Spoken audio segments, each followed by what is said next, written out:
All right, you dirty fuckers. Bear with me just 2 more seconds and I will be on. Just gotta make sure there are no slurs on screen. Yeah, that's always a good start. Hi, chat. How are we doing? Hello and welcome. Been a while, hasn't it? Right? Because I wasn't streaming on Friday because I had some real life shit to take care of. So here we are. 1 week without me. How are you all doing? We've got Andreas in YouTube chat, Chinchilla. I saw Emmy there too. Eon, or Parley, sorry. How are you doing, guys? And in Twitch, we've got Michael, we've got Ruby, Ray, Jotun, Lua was here a second ago. I'm sure she's there still. BB was here too. Amanax I saw earlier. How are you all doing? Welcome, welcome. I have a little bit of politics for you today. I have a little bit of VTuber Glup Shito-esque drama. And I'm going to be honest with you. We're going to talk about the Charlie Kirk Memorial as well. But I'm going to be honest with you. I'm going to try and go through those relatively quickly. Because I have found, technically it wasn't even me, one of you guys has found and then posted in my Discord, a forbidden debate that I didn't know about. Are you a Paul perhaps? Yes, Manhattan. Yes, I am. And it is Andrew Wilson versus Has from Infrared, or Infrared Has, not from Infrared, his name is Infrared, debating communism, morality and religion on Fresh and Fucking Fit. And I'm going to be honest with you, I think I'm just going to put this on. I'm going to boot up, what was the game that we're playing last time I was on? Chronos, right? That's the name of the game. That new horror game, The New Dawn. That's the one. Yeah, Chronos, The New Dawn. And I'm just going to play that and we're going to listen to Infrared and Andrew fucking Wilson debate communism. Now, if you guys don't know who Has this, I'm not going to tell you anything about him because odds are you will see, you will hear. It's an in real life debate rather than online, so maybe he'll be a little bit more chill than he usually is. But we'll see how it goes. And I'm sure that fucking Myron from Fresh and Fit is going to be confused either way through and through. How is live there with complete social media censorship? Is there a complete social media censorship in Poland? Because I gotta be honest with you, I'm on social media and I am in Poland and I do get to talk about a lot of things. So it makes you wonder if that is in fact the case. Oh God, not these people. Come on, Andreas, come on. We both know you're looking forward to it. Jump to the timestamp when you watch it so you don't have to sit there like 30 minutes of exposition. Don't worry, I will.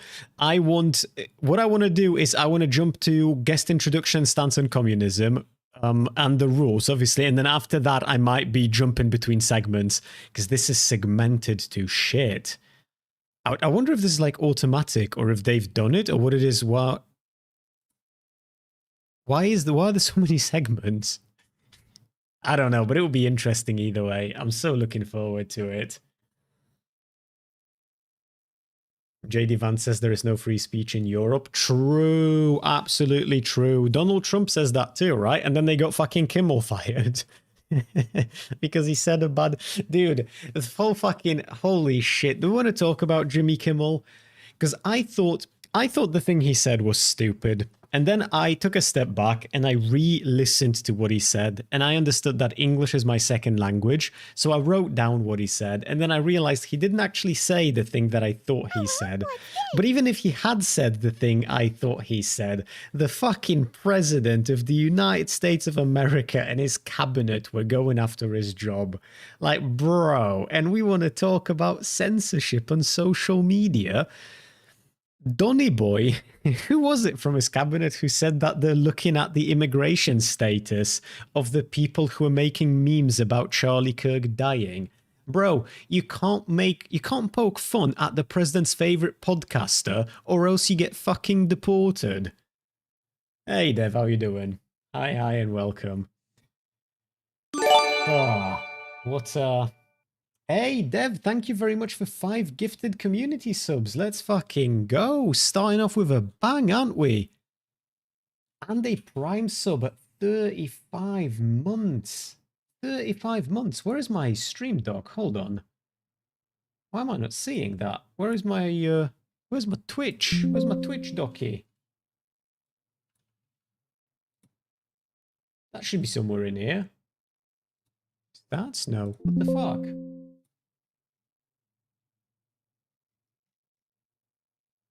What the fuck? Shit's fucking missing. Sorry, because we're only on... and you got 35 months. Fucking hell, that makes you... Jesus, 35 months. We've almost known each other. Well, no, we must have known each other for longer than 3 years now. Jesus Christ. I've known you for as long as I've been streaming, almost.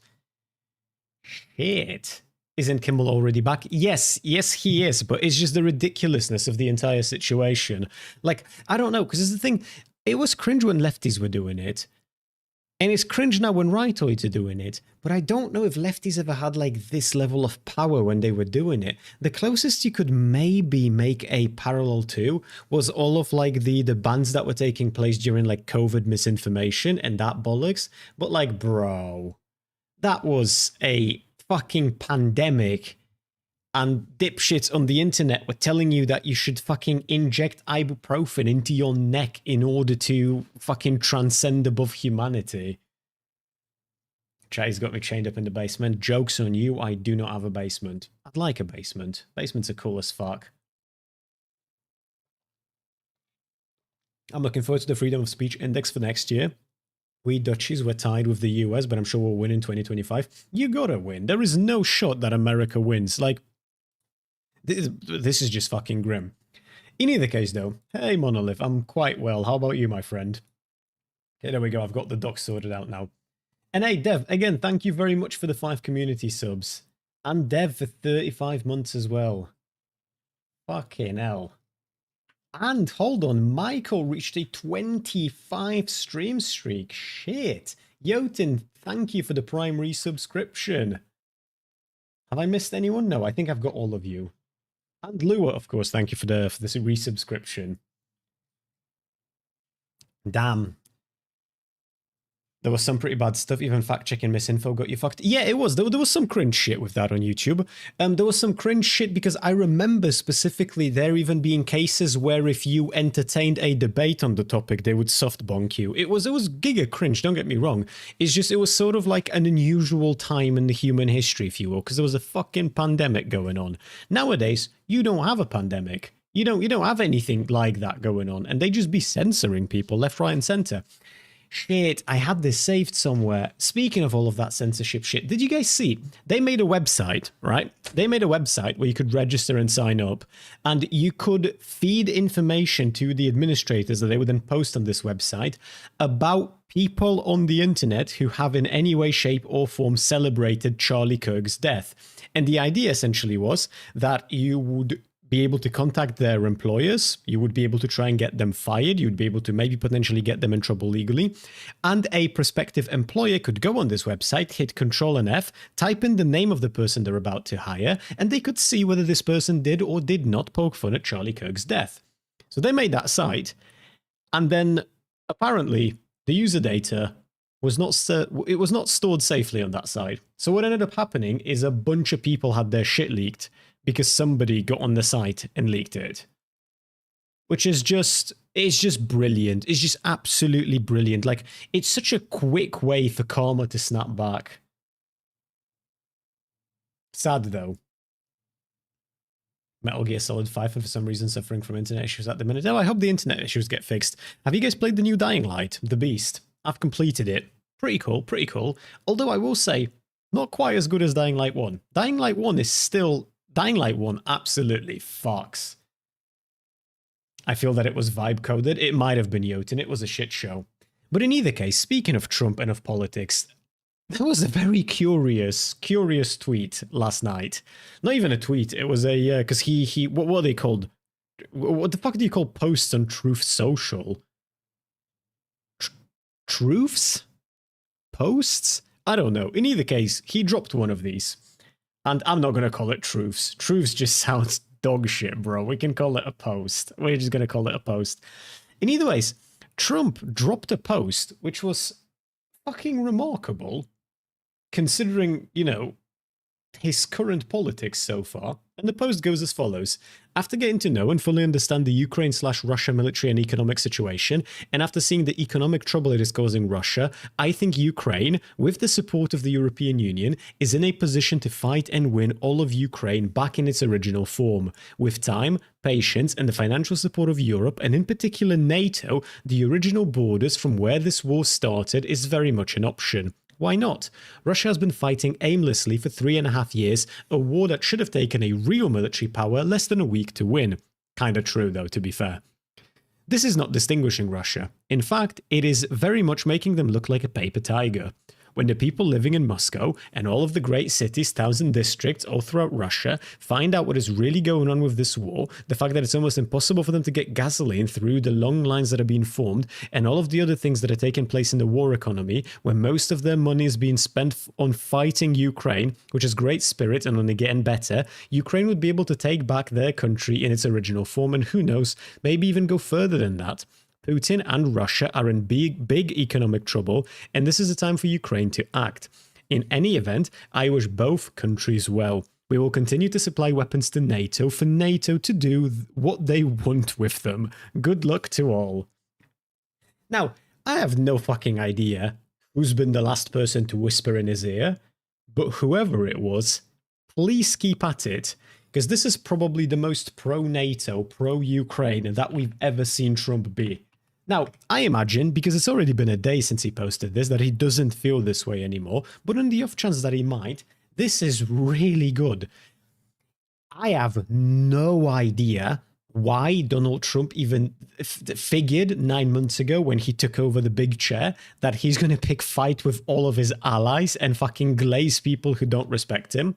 But maybe, just maybe, we might get to a point where that's not quite the case anymore. There was another thing about this that I've just reminded myself of. Hold on, I will... That was an excellent tweet. Hold on, I need to see if I can find it. Hi Chris, have you heard about the black guy being hung from a tree on campus? It's given major triple K vibes, scary as fuck.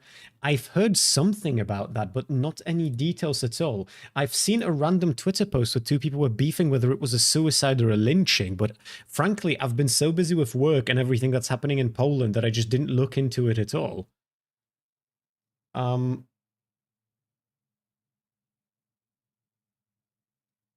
Oh, I found the... Hold on, is this what I'm looking for? Yes, yeah. Okay, ignore who posted this, because I have no idea who this person is. Any questions? This is such a fucking good... It's incredible, because he collected himself super quickly. Look at... I don't know if I can make this... If I make this big screen, does it look fucky, or can you see it? No, perfect. You can only see half of it, but I only want you to see the half that you can see. First, I'm gonna play it small so you can hear what Trump has been asked and what he responds with, and then I'm gonna put it on full screen so you can see Zelensky's reaction. And he snaps back. He quickly realizes he can't be showing too much emotion, but it's just brilliant. Any questions? Mr. President, do you think that NATO countries should shoot down Russian aircraft if they enter their airspace? Yes, I do. Mr. President, what can you... And now again, just look at Zelensky. Look at Zelensky when he says that. Any questions? Mr. President, do you think that NATO countries should shoot down Russian aircraft if they enter their airspace? Yes, I do. Mr. President, what can you... Any questions? It's so beautiful. I mean, I don't think he expected him to say yes. I don't think Zelensky thought that I think he assumed that Trump's going to do is like the regular bollocks of like, well, you know, we should try and not fight one another, whatever the fuck. And then he just drops a yes, they should. And Zelensky's reaction here is just beautiful. Yes, I do. Like he's so genuinely surprised to hear that. Yeah, the shock of double take. Yeah. Yes, I do. He quickly regains his composure, but it's so... I like this because it's so very honest. You know what I mean? Like the... yes, Michael, the one with the cat. You know, the cat. Hey, Gast, how you doing, buddy? That's the exact face that cat makes right here. You can just see it. You can see it when you look at Zelensky. I do. Mr. President, what can you... Any questions? Yes, I do. Mr. President, what... Oh, I wish we had this in higher quality, because this is just so good. But yeah, the whole reason why we're talking about this is because obviously just a few days ago, a week ago now, I should say, we had the situation where Russian drones flew over Polish airspace, right? And we had to shoot them down, and that caused a little bit of an oof kind of a situation, because it caused domestic turmoil, a little bit of a political unrest, and obviously people are fucking worried. On the day of it having happened, we, many people, I should say, received text messages saying to stay the fuck at home. A lot of workplaces issued like official statements of like, hey, there is no need to panic, but we know that this is going down. And so obviously the war is currently at a point 3.5 years into it where Russia is doing these like big maneuvers to try and get as good of a foothold as they can, which again, they should have, like, realistically speaking, they should have won by now. So the fact that they can't win is sort of indicative of where this whole thing is going. Now, eventually, I don't doubt that if nothing changes, Ukraine will lose in the end. However, the nothing changes is an ever-shifting sort of a situation, because when Russia does what Russia does, and they do it, let's say, with lack of proper precautions, what ends up happening is the entirety of NATO starts being there like, yo, bro, you might have gone a step too far. Now, I don't know if this is going to mean anything in practice, because NATO's not in a great position right now. And Donald Trump was very quick to describe what happened with the Russian drones as just like an accident and nothing serious and nothing that warrants a NATO response. But people here in Poland felt differently. There was a UN meeting, and we had our Prime Minister, our Minister of Foreign Affairs, issue a statement. This is Radosław Sikorski, and this goes on for 4 minutes. I don't know if we'll listen to the whole thing, but he's speaking English through it, so I'll let him speak for himself. Mr. President, Excellencies, this Emergency Security Council meeting has been called because a mere week after Russia sent drones into Poland, 3 Russian MiG-31 fighter jets with their transponders off entered Estonian airspace without authorization and lingered for 12 minutes. On the same day, 2 Russian fighter jets violated the security zone over the Polish drilling platform in our economic zone in the Baltic Sea. If these were accidents, why not immediately acknowledge them and apologize? We have given Russia a pass in the past in such circumstances. But we have not heard any apologies, only lies. Together with the intensification of attacks on Ukraine, they seem to be an... Estonia should do what Turkey did. Yes, I believe that we should all do what Turkey did. Not sure about that second part, because if I remember correctly, somebody tell me if I've got my history wrong. Turkey shot down a Russian plane that appeared on their, like, in their airspace. They shot it down, and then Russia launched a rescue mission with like a rescue helicopter specifically to rescue the people who might have survived the plane crash, and then Turkey shot down that helicopter for again violating their airspace. But I'm going to be honest with you, there is a fucking war going on in the country right next to ours. I deal with people on a daily basis who have been impacted by this war, both Ukrainian and Polish. And I mean, it is what it is, right? Like, Russia's being a massive fucking cunt. And if what it takes is shooting down anything with Russian colors that appears on our side of the border, then so fucking be it at this point. Like, what's the alternative here? An eloquent comment on, quote, moving from confrontation to dialogue, end quote, promised by Vladimir Putin in Alaska. Probably Beans, but who cares? These breaches of airspace are suspect because they are an escalation of hybrid war which Russia has waged against the West for years. Murders of politicians, journalists, human rights defenders and defectors, cyber attacks against hospitals and financial institutions, arsons, including in Poland, UK and Lithuania. Several arsons we had here in Poland. One of the biggest fucking shopping centers in Poland was set on fire by people who were connected with Russia. And that was like super recently. postal packages containing incendiary devices all over Europe, including Germany, attacks on Ukrainian embassies, in addition to standard espionage and disinformation. Excellencies, this Council has a responsibility to send a clear message that such provocations will not be tolerated. It must stand in solidarity with Estonia, Romania, Poland, and all nations whose sovereignty is threatened by systemic Russian aggression. To the representatives of Russia, I have this to say. We know you don't care for international law and you are incapable of living in peace with your neighbors. Based.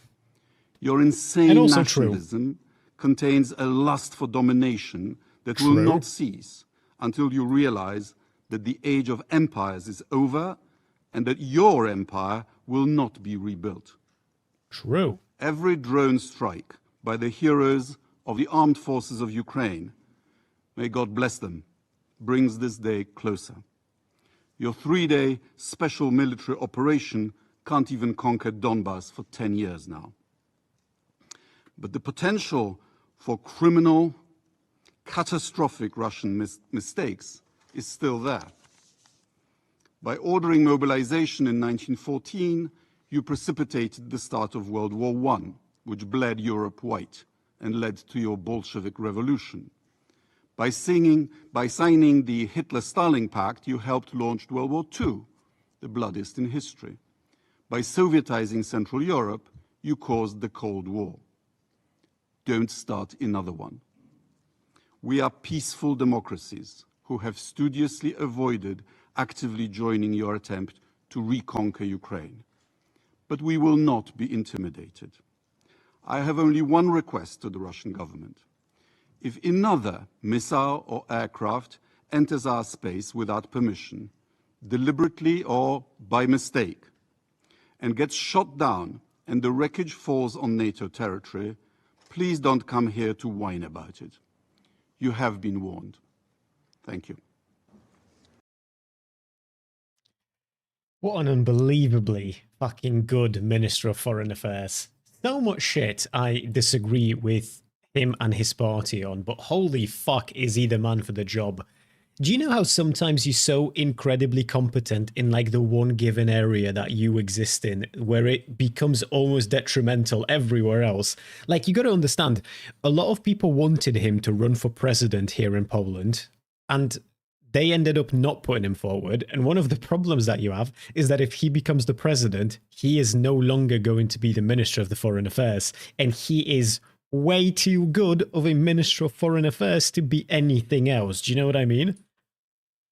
Absolute fucking giga Chad. Now, in terms of the practicalities of this, I'm going to be honest with you. I've got my worries. I've got my fears and I've got my concerns. I don't know if we have the means of shooting down anything that might appear on our side of the border. I wish it wouldn't have come to that. I mean, we'd be fine shooting down a plane or whatever the fuck. It's just the consequences of that might be a bit of an oof. But yeah, I mean, it's not our doing. It's, once again, fucking entirely on Russia. I'm super, super duper fucking glad of how good the Allied responses were. I'm pretty sure, if I remember correctly, Italy and Netherlands were immediately sending planes to help. Finland and Sweden, Nordics in general, I think, began early mobilization to like prepare to send soldiers into Poland.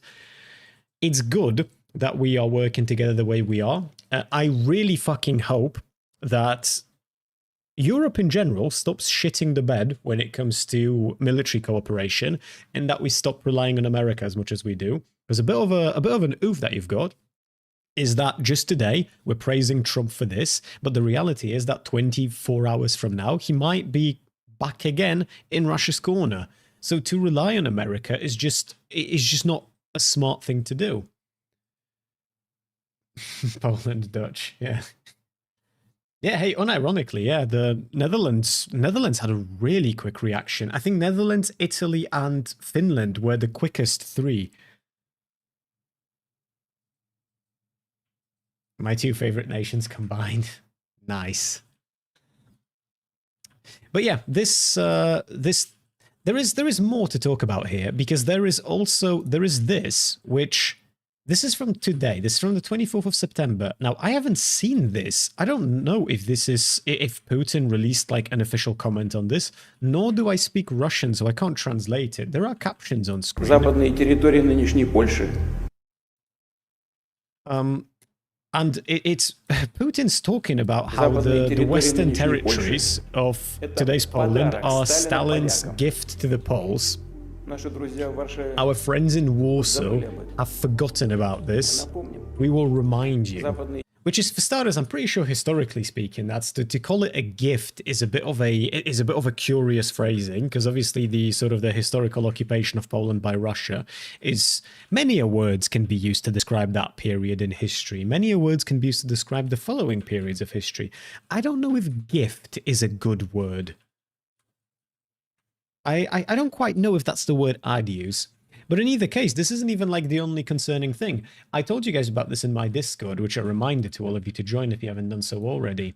But just as all of this was happening with like the drones in our airspace and people being angry and Poland talking about, well, some Polish people talking about invoking NATO Article 5, there was the Russian national TV, the fucking host of that, was talking about how the reason why they're being so friendly and gentle with Ukraine is because there are a lot of ethnic Russians living there, but that isn't the case for Poland. So when time comes for Poland, they're just going to get the nukes ready. And that's, again, the fucking national TV that was talking about that. The same people, in a sort of roundabout way, who were sending money to people like Timmy Paul for his podcast. So just so you know, just to connect it nicely to American politics. So that's a bit grim. Russia Today, yeah, Russia Today gets their... To be clear, it's not Russia Today that was saying this, but Russia Today gets their money from the same source as that national TV. Hey, Shady, how you doing? They said the same thing about Ukraine, and this were... when started this whole debauchery. They just say shit, don't they? Russia's always been like this. Kremlin has always been like this. It's just whatever works, whatever excuse you can have in order to like fucking rape, pillage, and plunder. That's the whole thing with them.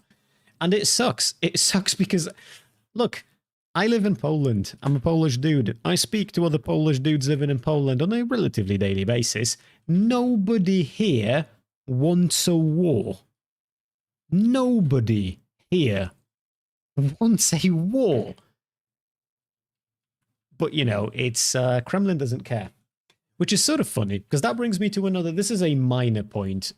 It's just like a frustration of mine. I should probably start yapping about these things and then put it up on Patreon so that Patreon has something going for itself. We had... Obviously, there was the UN assembly happened, and our president, the weird thug dude who I spent a lot of time shitting on, he's like a proper fucking... He's such a povo, man. He's such a povo. Every time... Once again, he was caught at the UN assembly taking a fucking nicotine pouches while talking to people, because he's so fucking addicted he can't help himself. In either case, he's at the National Assembly with Sikorski. He is the dude that we've just listened to, right? Our Minister of Foreign Affairs. And they're giggling, they're talking, they're laughing. They're talking about something. They went together to represent Poland, and miserable fucking wank stains on the internet are shitting.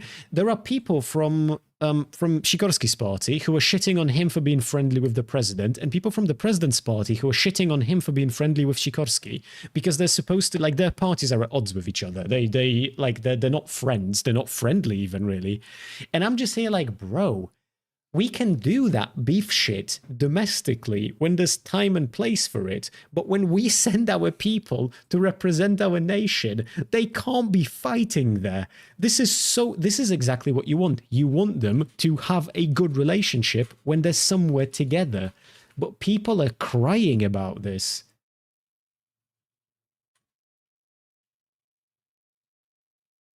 I'm doing bad. I hate your government, LMFAO. Oh no, Shady, what's happening? Are you having some immigration issues? I'm sorry to hear that.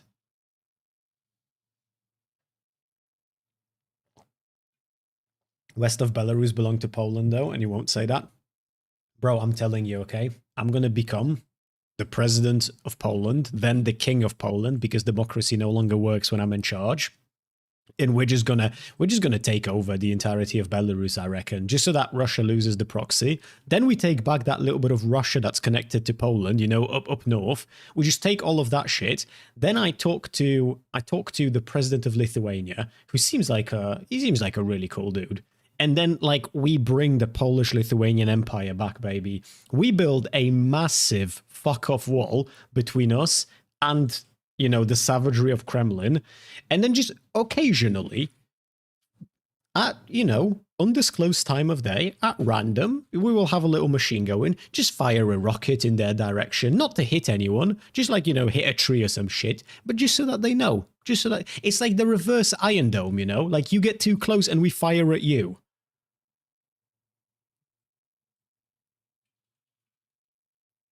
Western Belarus is Poland, least nationalistic Polish person.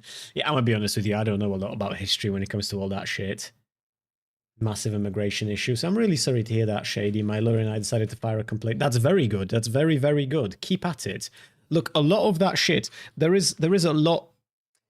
It sucks that the Confederation is raising in power, because the whole reason why so many people are turning anti-immigration is because of the Confederation. Like, you've got politicians from the Law and Justice Party. What's the fucking... What's his name? The Zero dude. The one who makes parówki and kabanosy. Not really, but he has the same surname. Who am I thinking of? What's his surname? No, not Jobro. He's a proper weirdo. He looks like a fucking... He looks like he's from Minecraft. Very, very square. Very... Tarczyński. Yes, thank you.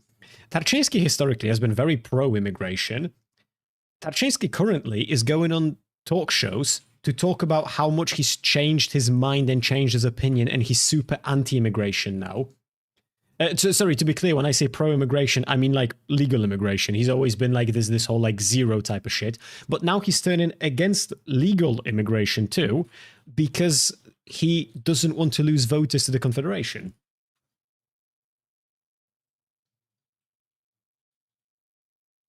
The whole thing, it just sucks. Polish nobility had the best empire ever and they decided to ruin it. Dude, I don't even... What the fuck happened? Do we have any Polish... Do we have, like, any proper Polish royalty left? I had this conversation at work with a friend the other day, and I was saying how, like, we don't really have, like, dynasties, do we? Or at least I don't know of any. Like, why the fuck is our parliament filled with weak opportunists? Like, where the fuck are the backbone of Poland type of people, you know what I mean? Like, almost everyone in that piece of shit place is just like some kind of a dogshit human being who is mostly in power due to varying degrees of corruption. Like, what happened to fucking all the Bożydars of our nation? Do we not have those? Did they all fucking die in the wars and shit? Purged by communism? Probably, right? That's gotta be it. It just sucks so much that we don't have, like, this really strong fucking backbone.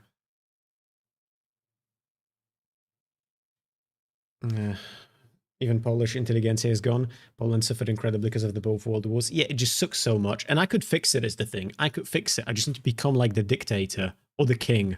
President could do, but obviously I can't really run for the presidency for another...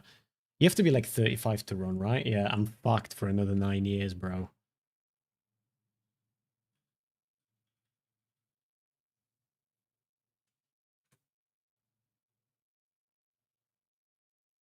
And Chrissy cleared hot to shoot down intruding jets. True, by fucking President Trump, no less. Also, Polish people abroad don't vote. Well, that I actually kind of understand. When I lived abroad, I didn't vote. I ended up regretting that quite a lot when Law and Justice won, and then they decided to do a whole bunch of weird fuckery. But I was operating under the belief that I'm not going to go back to living in Poland, so I shouldn't have a vote on how Poland is run. Like, this would be no different than if I fucking committed voter fraud to vote for Kamala Harris in the last American election. Like, I don't believe in the idea of having the right to vote, like, bestowed upon me through the fucking, like, coincidence of birth when I have nothing to do with the economy of the country, with living in the country, with literally fucking no ties to it whatsoever, just happens to be Polish. Oh, you personally? Okay, bro. I'm gonna go outside and hunt some drones. Our Polish royal descendants live. They are Jagiellons, some other dynasties, or some other dynasty descendants in Austria. I just reckon we need. I don't know. We just don't have a lot of strength in the country because that's part of the thing. Is fucking what's his name? The dude who's mocking Trump at every step of the way. The American politician. I'll just yap about this for 2 or 3 more minutes and I can move on to Vtuber Glup Shito drama because that's sort of it's low stakes, but it's kind of entertaining to me.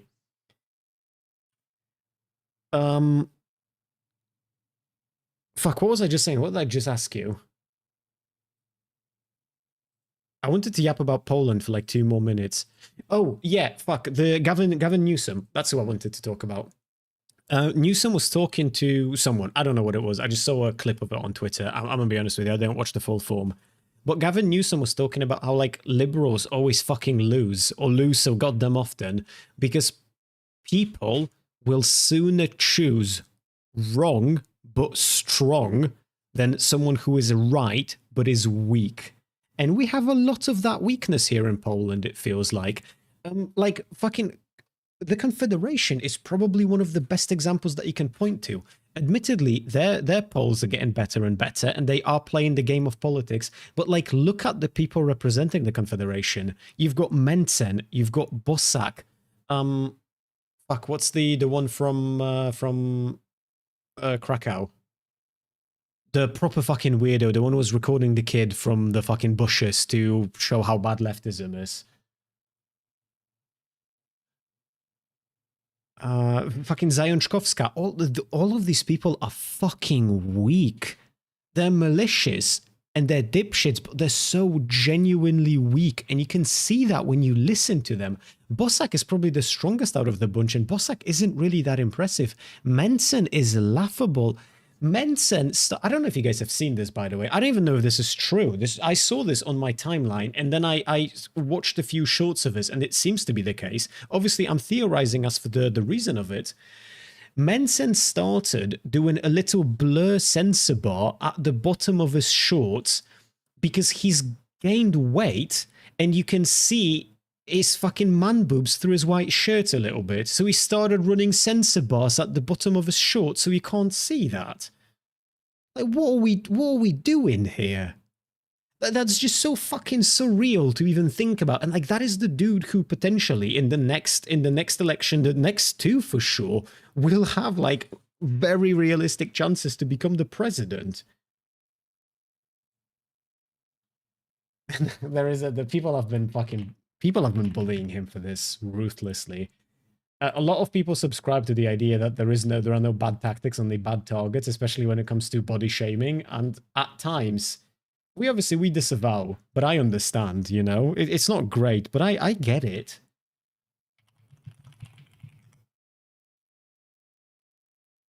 I'll see if I can find some shit for next stream of that specifically. I didn't think I'll bring it up today, so I didn't find any. But there are so many like clips and shit of that going around now. Polish politicians are like comedians in a Joe Rogan podcast. They're worse than that, by and large. And it's not just I was talking to my fiance about this the other day. When you choose a job, there is an aspect, an area of this job that you are usually pretty good at. It doesn't have to be every part of it, but the bits of it that matter, really. How few good public speakers do we actually have in the parliament? How few good ideas do people actually present in the parliament? We've got people who are career politicians who can't speak publicly very well. What is that about? Our president took a fucking loan from the government to go and get English lessons, and then he didn't attend the English lessons. I don't know, but people voted for him because he came across like he's strong. That was, in my opinion, Jesus Christ, sorry, my brain's all over the place. I haven't yapped about politics properly in a week. Nawrocki's strength over Trzaskowski was that like he's seen as like this physically imposing strong dude who can represent Poland on the world stage. He can't, but, you know, it's the optics of it. It just sucks. Isn't Mensen the gentleman who was not able to properly file his taxes? Yes, he is, Kotomir. Mensen is the dude whose party might lose a lot of money because they can't file taxes properly, and he wants to be the Minister of Finance. Oh, fuck me. Okay, VTuber Glupshito drama, and then we can move on to the most insane debate of them all. I think... no, actually, we have the... Maybe we should do that first. Maybe we should talk about Kirk first, and the memorial. Okay, Glupshito VTuber stuff quickly, and then we're going to move on to the memorial. If you guys have watched my last video, or if you've watched my last few videos, you will know who some of these people are. Some of them you won't know, so I'll just introduce them to you. I'll walk you through quickly why they're relevant to this, and then obviously we can move on to the fucking Charlie Kirk memorial. Bro, why did they have pyro? I don't know. Whatever. Fuck me. In either case, my last video, I was bashing a whole bunch of people who were calling for civil war, essentially, because of Charlie Kirk's death. The Dragon's Tea is one of those people, and the Dragon's Tea is a proper fucking creep. He is so weird. Like, he talks about... He used to be a big fucking Nick Rakieta watcher and a donator, and it took a lot of him to disavow Rakieta and move on with his life. And since he's moved on with his life, he opened up a tea shop that he advertises by using AI-generated anime waifu that he imposes over the tea. So if you hover over like a specific tea flavor, that tea turns into an anime waifu. And then he gets a whole bunch of VTubers affiliated, and they basically advertise his tea. And I mean, the business keeps rolling, right? I personally don't drink tea, but I don't have a problem with the business model. In either case, the Dragon's Tea has recently been talking a lot about the Civil War and how, you know, it's time to take vengeance for Charlie Kirk by going around and butchering random people. And he was talking about how if you buy his tea, he will use that money in order to arm himself. Niara was poking fun at him for a wide variety of things. Now, ages ago, Niara was unfortunately doxxed. When that dox took place, there were some people who decided to fake a whole bunch of screenshots to pretend to be Niara, where they were admitting to a whole bunch of nonsense, essentially. But those were very badly done screenshots. Like they all of it was doctored, and it was doctored in like a really bad way, where even the timeline didn't make any sense. If you go on Yara's profile, you can see when she created a Twitter account, and in those screenshots there were tweets from her from this account dated before that account existed. It was such a bad job that people on the farms started trying to dox the person who uploaded those, or trying to figure out where the person who uploaded those is from, because they wanted to bully them for making such a dogshit job of framing someone. In either case, now this is, all of this, to be clear, this happened ages ago, and this is, like, none of this is really all that difficult to find. It took me talking to one person in order to like, put two and two together and figure out that we're looking at a situation that is just made the fuck up. In either case, somebody grabbed those old screenshots and posted them on Twitter. So a lot of people who don't like Niara simply assumed those were correct, even though they were very clearly doctored, and decided to call Niara a pedo over it.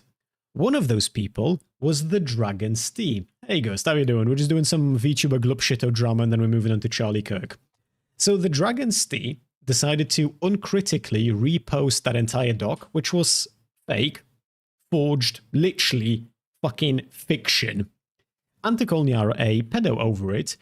And not just any pedo, but here's the tweet. I love to see it, and it's amazing how people who accuse you of being a pedo end up the type of people who actually up not just being one themselves, but actually selling CP. This dumb motherfucker thought that there has been evidence of Niara actually selling CP out there for months, and it's only now come to light. Like, I don't know, like, you have to level with me. Do you know how profoundly deficient in the IQ department do you have to be in order to think that you just stumbled onto the truth like this of this one person who everyone in your corner of the internet hates, but somehow hasn't found this very clear evidence that points to a very clear conclusion? This is literally the IQ of a paper towel at display. So Niara is poking fun at him, saying, why is a tea company using face screenshots to threaten me? Oh, and the reason why the threat is there is because the Dragon's Tea said at Niara VT, I hope you feel unsafe from all this because you deserve so much worse. And keep in mind that this is the dude who's talking about buying a gun and getting ready to kill his enemies. As clear of a threat as this is, I personally wouldn't take it very seriously because the only thing that this person is as malicious is incompetent. These are the type of people who, if they have a firearm, there is a statistically much higher probability that they will accidentally fucking shoot themselves with it than that they will shoot anyone else. Unfortunate, but honestly, out of the two options, that's sort of the preferred one. The reason why I'm pointing to all of this, and the reason why I want to talk about this and insult the T-Man a little bit, because as much of a freak as he is for all of this, he used to have an affiliate whose name is Usagi Calamari. I don't know if you guys know who that is. I have a whole, like, I've been collecting stuff for a while about Usagi now. A bunch of people made videos on Usagi. Nothing that I'm going to talk about is new. It's just, I've, in my experience, usually those videos lack a little bit of the, they either lack a little bit of spice that I like, or they tend to get the, like, the presentation is a bit off. Now, obviously, I understand that my style of video making is not to everyone's taste as well. This is not a dig on all of those people. But the point is that Usagi Calamari is a genuine nonce. Usagi Calamari is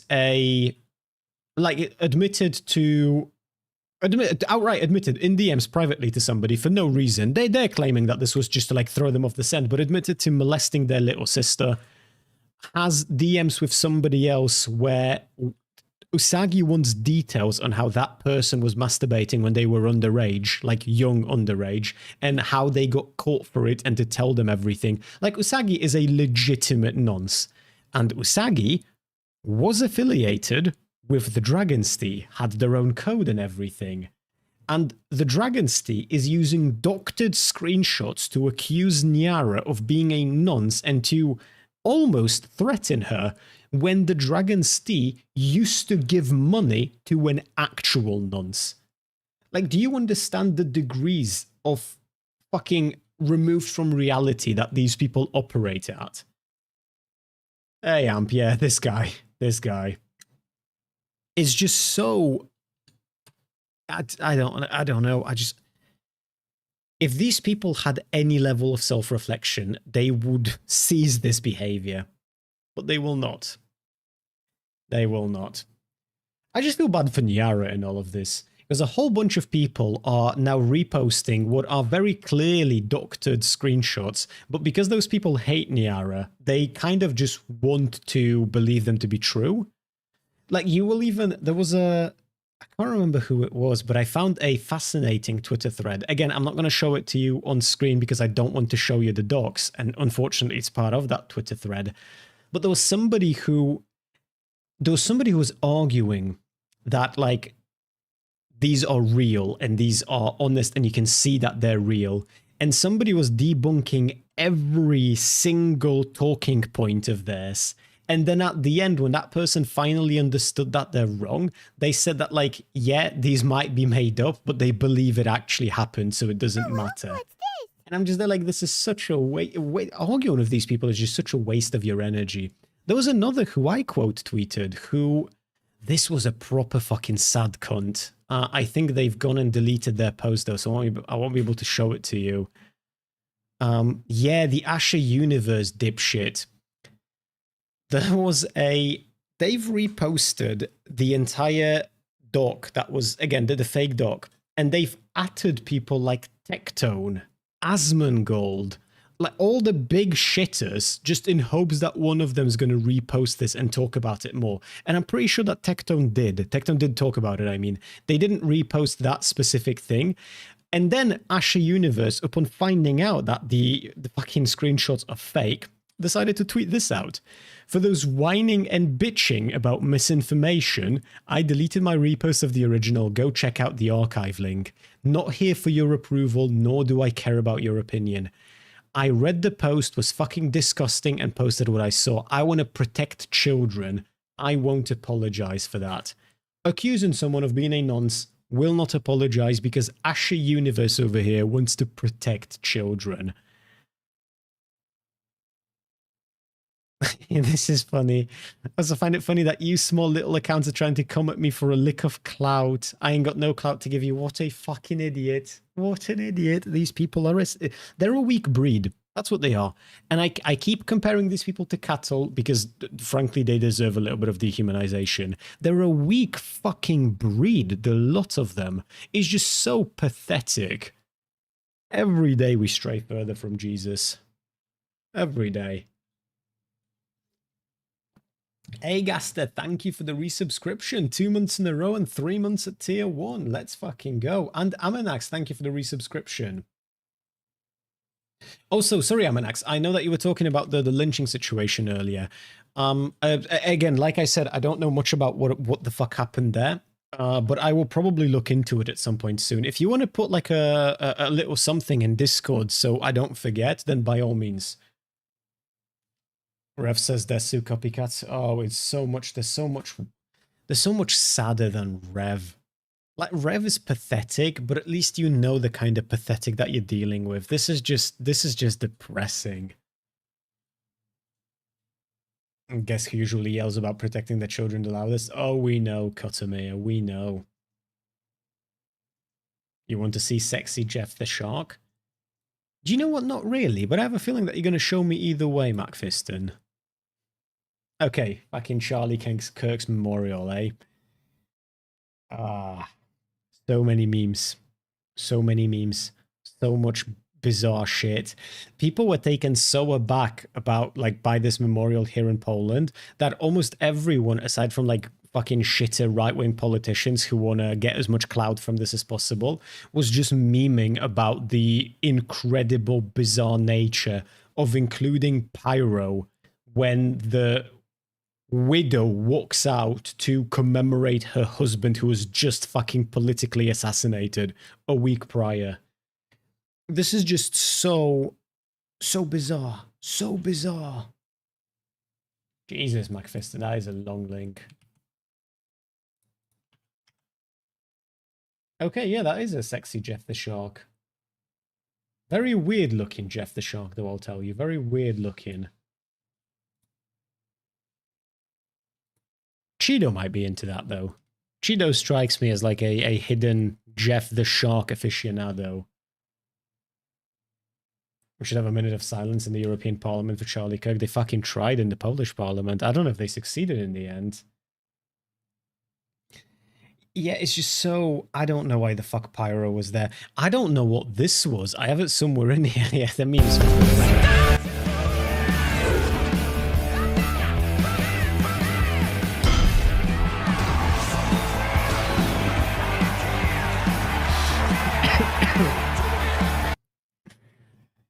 It's just so... This was the weird shit.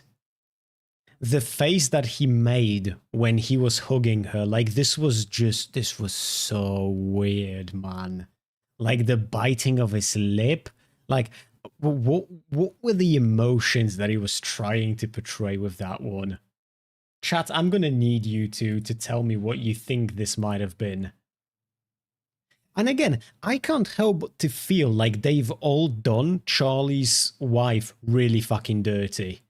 I wonder how much say she had in any of this. Like, I know that she took the organization over, but I wonder how much actual say she had in this, or if she knew that she's going to walk out on stage and there's going to be fucking pyro. Because here's the thing. I don't know if you guys have watched the memorial or not, but there were a whole bunch of speakers. Really only one person from Charlie's family, and that was her. Charlie's parents, I believe, didn't speak. I think one of his parents is dead. The other one just didn't want to speak, which is fair enough. No hate. But she went on stage. She did her regular spiel. She forgave the person who shot her husband, which I don't know how I feel about, because I don't think I would have it in me to forgive that person, but whatever. Maybe she's a better human than I am. She forgave the shooter, and then she yielded she yielded the floor, and like everyone else who went on was like some level of fucking unhinged. Stephen Miller basically gave what amounts to a fucking Nazi rally speech, where bro is talking about how we're the descendant of the powerful Romans and we need to win back what is ours. And like, the dude's a Jew. Like, what do you mean we're descended from the Romans? Or what the fuck was I listening to? It was just so fucking bizarre. He's talking about where the storm that is coming. Like, no, he ain't, bro. I want to make YouTube videos about VTubers. My American friends want to go to work so that they can then give me $5 for making YouTube videos about VTubers at the end of the day, which this is a reminder to give me the $5, chat. And he's talking about, like, bringing the fucking storm. But it's so cringy as well, because it's not like, it's not, you're wary, and there is like a level of intimidation, but it's also so fucking goofy. It's just so goofy, man. This face, though, I don't know what the fuck this face is. I have no idea what is going on here. I mean, I have a suspicion of what is going through his head. I just feel like it's a little bit disgusting to talk about that. But it's just so odd. The whole thing. I've got the speeches here. I've got fucking Stephen Miller, Suzy Wiles, and Tucker Carlson. Macpherson checked the fan art. Where am I looking for that, Macpherson? Storm like weather. It's the kind of like we need to kill our enemies kind of storm. It's I don't know. It's just Nazi shit. That's what it is. Frankly and honestly, hand to God, it's just Nazi shit, and I don't get why. Oh no, yeah. I thought that was. Is this not photoshopped, Macpherson? Because I don't think I was watching. I don't think I saw that bit. Maybe it was like done by a kid and we shouldn't poke fun. Maybe it was like a child did the drawing and they meant good. It doesn't look good, but you know how children are.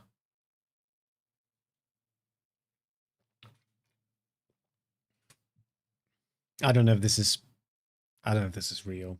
This is not a good picture though. It's not a good drawing or whatever the fuck. This might have been done by a kid, but the kid was without talent. It's a bit grim. I don't know if I want to watch the entire speech. It's 6 minutes long. I can put it up for you guys. We can watch that for a little bit and I can prep. I don't know if I did my dailies in Withering Waves today. I don't think I have. Maybe I should do a little bit of Withering Waves. I've got Augusta. And I ended up going for a Uno as well. I wasted so much premium currency on that shit. I'm completely spent now. That is one awful nightmare-inducing painting. 100% hand-painted. Yeah, of course. I'm just trying to think that maybe it was done by a kid. And that would be like the little thing that saves it, you know? Leafy with no chin. Imagine that in your room at 3 a.m. I don't want to imagine anything to do with Charlie Kirk in my room at 3 a.m. I'm gonna be honest with you. I just, all of that shit is just fucking wild to me. And it's weird as well, because like I kept saying, if you want to go after the people celebrating, then like knock yourself out. Weird, but knock yourself out.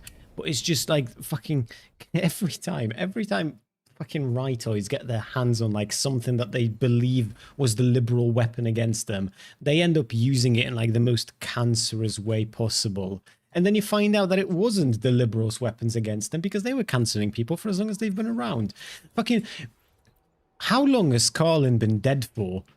I wasn't even alive when Carlin was doing stand-up shows about Republicans censoring people. Like, it's just every time when the left's in charge, they censor the righties. When the right's in charge, they censor the lefties. And you never win. You never win. It's always just stupid games and stupid prizes. But it is what it is.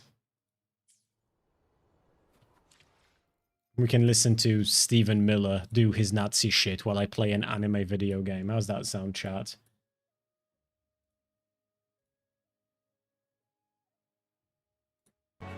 Please welcome to the stage, Stephen Miller.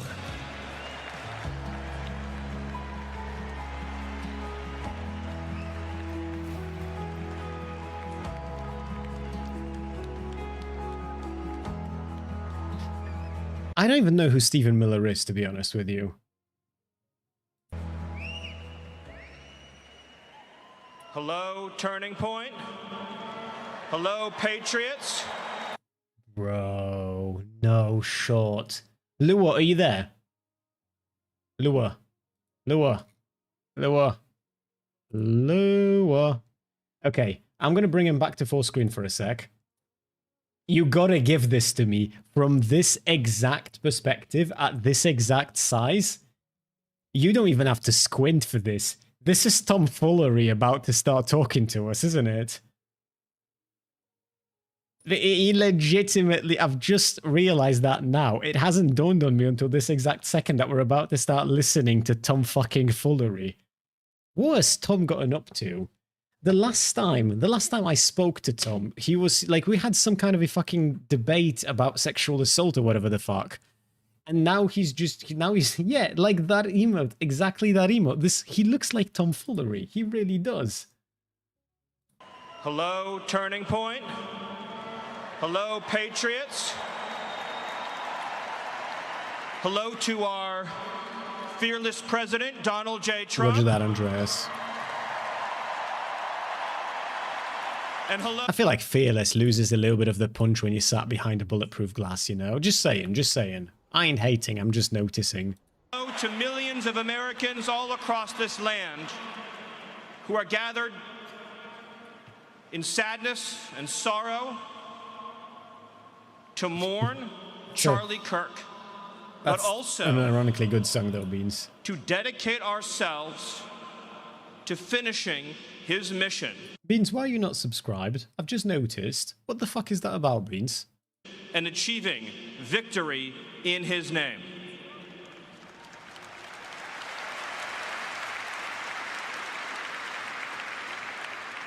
The day that Charlie died, the angels wept, but those tears have been turned into fire in our hearts. And that fire burns with a righteous fury that our enemies cannot comprehend or understand. When I see Erica and her strength and her courage, I'm reminded of a famous expression. The storm whispers to the warrior that you cannot withstand my strength. And the warrior whispers back, I am the storm. Erica is the storm. This is so fucking creepy, but I'm also so ruined by internet culture and video games. This happened to me because of stupid fucking memes, and now I can't function as an adult because I spend too much time online. You cannot use any variation of the word I am the storm or we are the storm without my brain immediately clicking and like I'm hearing I am the storm that is approaching and I'm seeing fucking Virgil from Devil May Cry with his katana rushing in. You know what yes, Michael. See, you get me. You're a man after my own heart. That's why we love Michael in this community. Because that immediately, yes, Parley, you as well. It's just immediately, bro says, like, we are the storm, and I've just got fucking Virgil in my head, like, running around with his katana. Like, yes, exactly.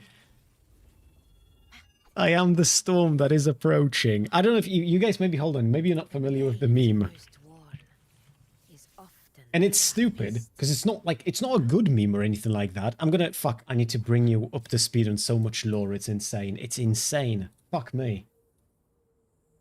There is in Devil May Cry, I don't even know where to start actually. The whole thing with Devil May Cry is that you run around as this character Dante, who is a half-devil, like devil slayer. or have Demon Slayer, whatever the fuck.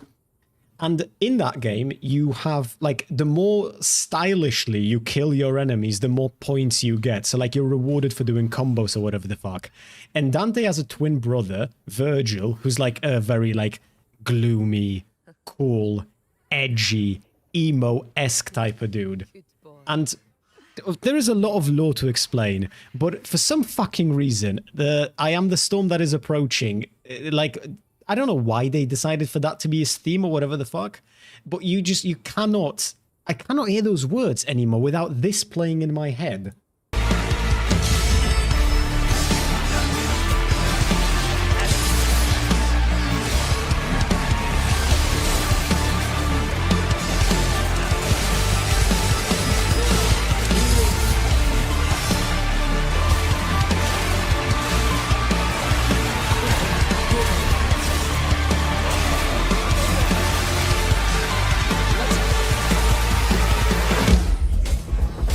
You shall die!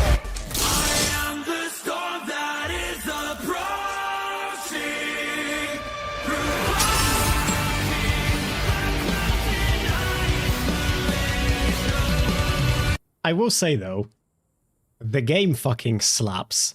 Virgil as a character fucking slaps. His theme song fucking slaps. Everything about this is cool as shit. But unfortunately, it also now means that when the Donald Trump's chief of staff during the memorial of Charlie Kirk, who was just assassinated, says, "We are the storm," my dumbass sitting here in Poland being a political commentator has an image of Virgil in my head running around with his katana doing like his fucking magnitude slashes. It's very unfortunate, really. But kind of fun. Like, I wouldn't want to be anyone else, but I wouldn't want any of you to be me. You know what I mean? We are the storm. Fuck you, Christian. And Fuck our you. enemies cannot comprehend our strength, our determination, our resolve, our passion. Our lineage and our legacy hails back to Athens, to Rome, Man, to this is so Philadelphia, weird, bro. to Monticello. Our ancestors built the cities. They produced the art and architecture. They built the industry. Erica stands on the shoulders of thousands of years of warriors, of women who raised up families, raised up city, raised up industry, raised up civilization, who pulled us out of the caves and the darkness into the light. The light will defeat the dark. Oh, this is so weird to listen to, bro. It's so... Also, I like the jump from fucking Athens to like some American cities as well. It's just... The whole thing is just weird, man. We will prevail over the forces of wickedness and evil. They cannot imagine what they have awakened. They cannot conceive of the army that they have arisen in all of us. Because we stand for what is good, what is virtuous, what is noble. And to those trying to incite violence against us, those trying to foment hatred against us, what do you have? You have nothing. It does shady, you doesn't are it? nothing. You are wickedness, you are jealousy, you are envy, you are hatred. You are nothing. You can build nothing. You can produce nothing. You can create nothing. We are the ones who build.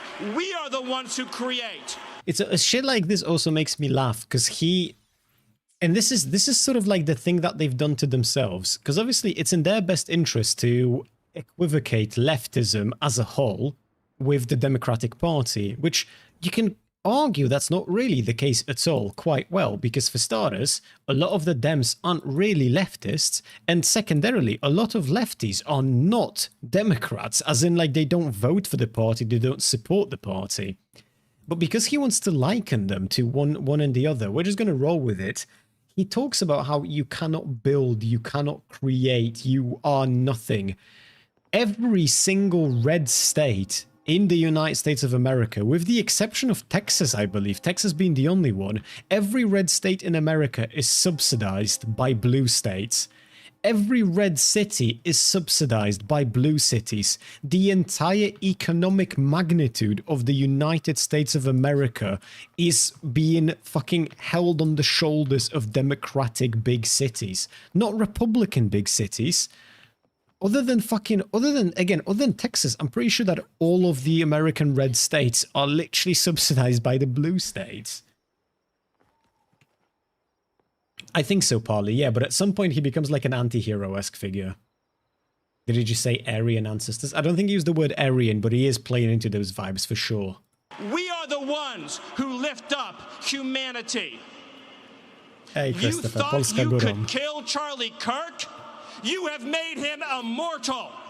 You have immortalized Charlie Kirk. And now millions will carry on his legacy. And we will devote the rest of our lives to finishing the causes for which Charlie gave his last measure of devotion. You cannot defeat us, you cannot slow us, you cannot stop us, you That'd be cannot epic deter though, us. Fiston. That'd be epic. We will carry Charlie and Erica in our heart every single day and fight that much harder because of what you did to us. You have no idea.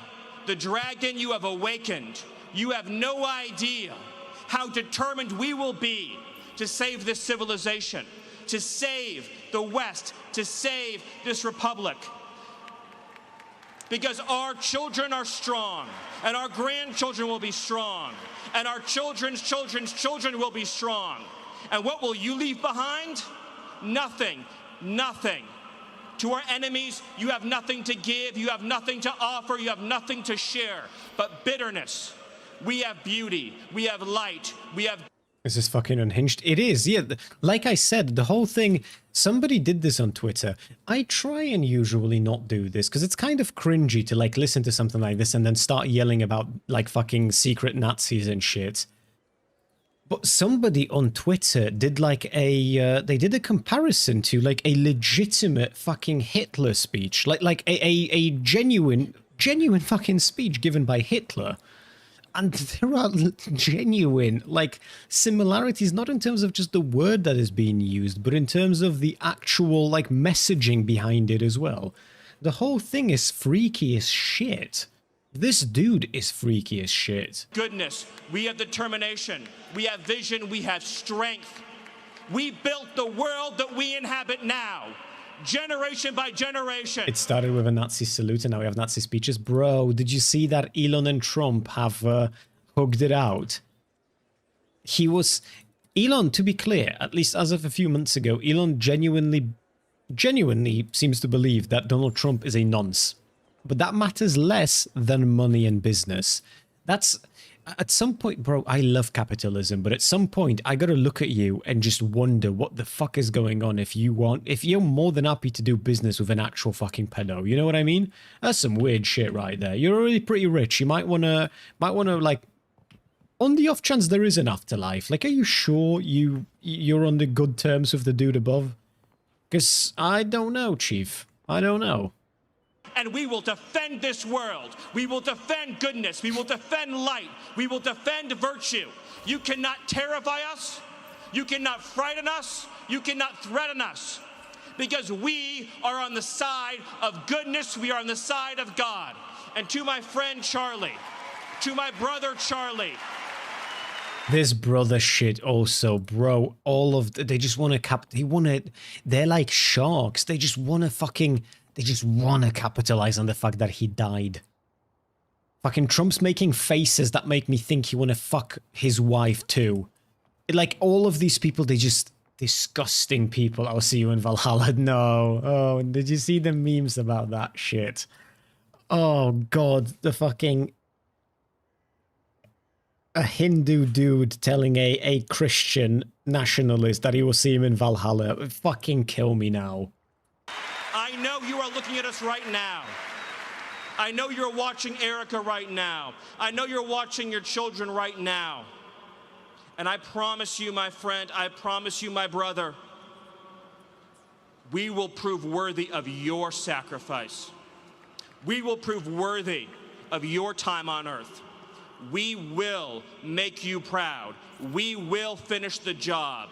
We will defeat the forces of darkness and evil, and we will stand every day for what is true, what is beautiful, what is good, and we will achieve victory for our children, for our families, for our civilization, and for every patriot who stands with us.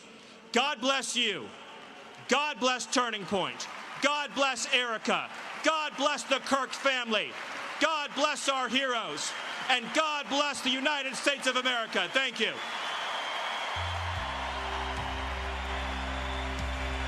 The fucking energy there is so weird.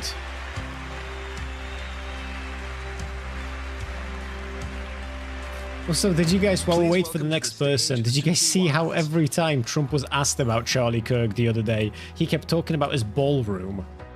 I don't know if this is either this Susie person. Is she unhinged? Might skip past her to get to Tucker because I'm kind of curious what Tucker has to say. Did you say bless America twice? Maybe? I don't know. These people like America. What an honor to be here with all of you. Those of you who loved Charlie and love Erica. I was blessed to work with Charlie these past few years, and I know he is looking down now, rejoicing because his life, his words, his courage to speak the truth about God. I don't think he is rejoicing. I think he'd rather be fucking alive by his wife's side instead of having been shot in the neck by some unhinged fucking cunt. So that now from the fucking afterlife, he has to watch Trump try and fuck his wife. Like, yeah, I don't think he's looking down happy. I don't think he's looking down happy at every single vulture coming together in order to capitalize on his death. His fucking body wasn't even cold yet when these absolute cunts began ripping it apart. Is he really looking down with pride and happiness? Would you? Would any of you? Family and country built the most powerful youth movement. Also AMP, yeah. Didn't want to go there, but yeah.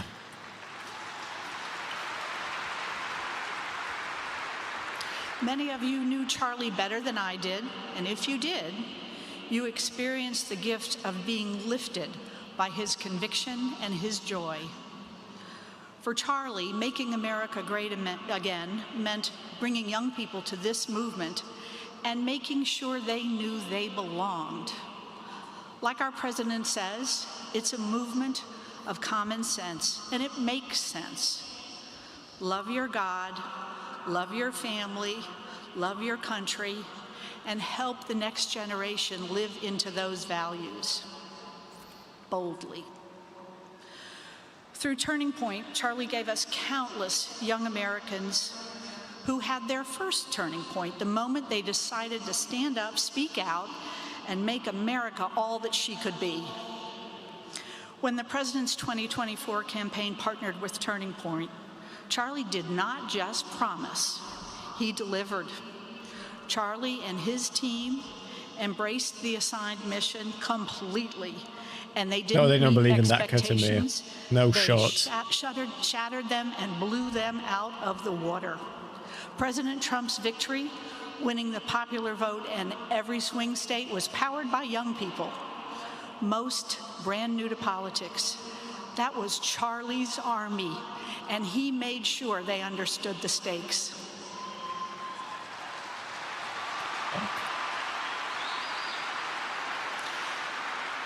They outworked, they out-hustled, and outperformed everyone else. Charlie just didn't help. He made the winning difference. I promise you that. And I believe Charlie is still urging us not to sit back, not to be quiet, but to carry on his mission forward, loudly, proudly, and with the same conviction he showed. So I ask you, let us honor Charlie in the best way possible, by continuing his work, by building on the foundation he laid, and by making sure this generation knows that this movement is their home. May God bless Erica and their beautiful children, and may he hold them in the palm of his hands always.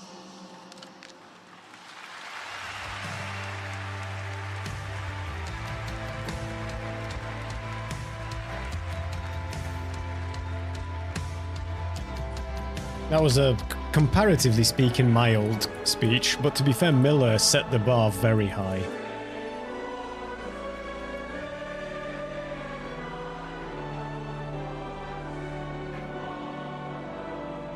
Fuentes probably cracked a cold one after he heard who was sacrificed this time. The whole thing with Fuentes with this is kind of entertaining to me, because he... Ladies and gentlemen, like, Tucker they used to Carlson. fuck with... Groypers used to fuck with the Turning Point so much. I don't think the shooter was a Groyper, to be very clear, but it's just so curious, you know, how, like, one of the first people to be like the whole, like, no, I'm very unhappy, very sad about this, actually, super depressing. It's like the dude who would pretty consistently shit on Charlie Kirk.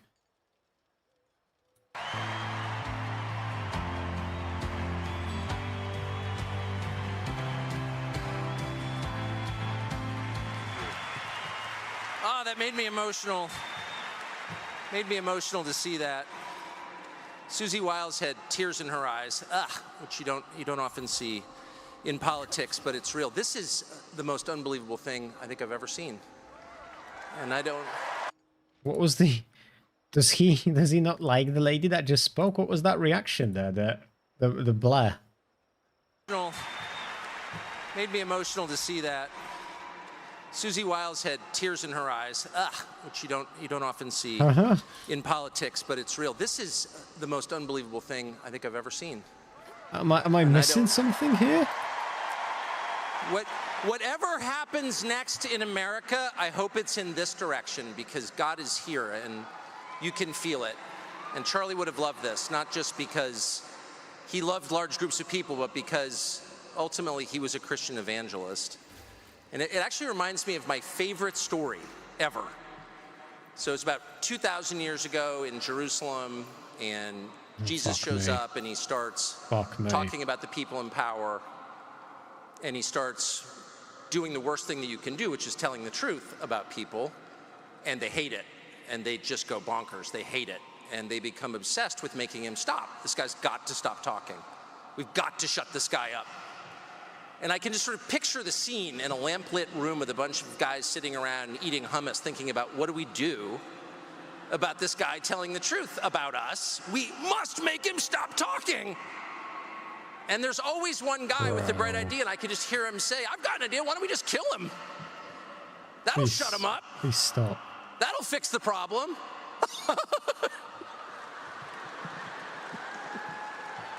Is he on drugs?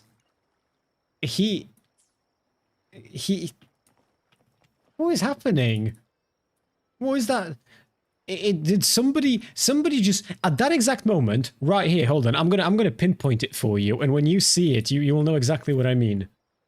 And there's always one guy with the bright idea, and I can just hear him say, I've got an idea, why don't we just kill him? That'll shut him up. That'll fix the problem.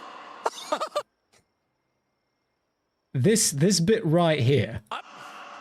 That'll fix the problem. Somebody on his little fucking earpiece right here told him that he needs to show more emotion so that he doesn't come across as fake. And bro took it. Bro decided, hey, I'm doing my Nazi dog whistling right now. I'm going to talk about the Jewish cabal, but I heard you. I've heard you loud and clear when you said more emotion. And then he just does this. Hold on, I should put this on big fucking screen for you so we can see his face very clearly when this happens, because this is some weird shit, bro.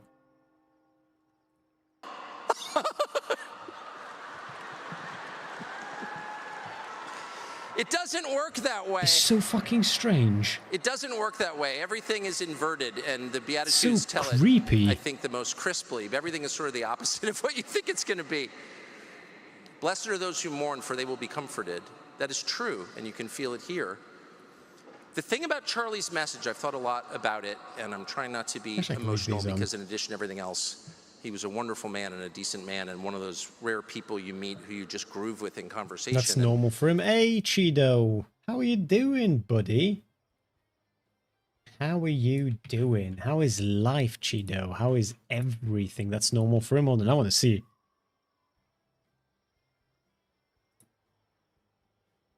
I want to see.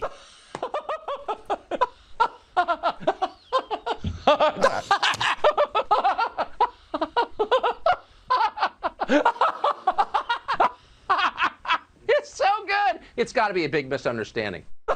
Bro, he is a skinwalker. He's got to be, right? This is a fucking homunculus that was given a human face and they ran with it as an experiment, and that's simply because the Fox News fucking listeners don't really have that high of a standard. They just ran with this. This is not a real human being. Have these very intense conversations that you don't stop thinking about, which is my experience with him. But the main thing about Charlie and his message, he was I'm gonna get a fucking bringing the epilepsy gospel attack in this to event. the country. He was doing the thing that the people in charge hate most, which is calling for them to repent.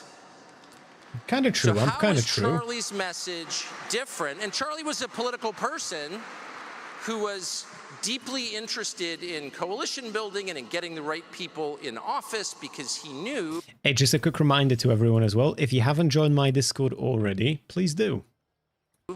That vast improvements are possible politically, but he also knew that politics is not the final answer. It can't answer the deepest questions, actually. That the only real solution is Jesus. Is Jesus. Yes, let's go. And the reason, it's really simple.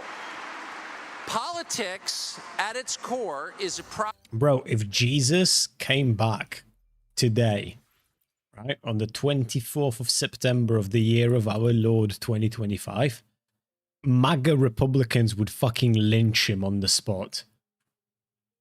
process of critiquing other people and getting them to change.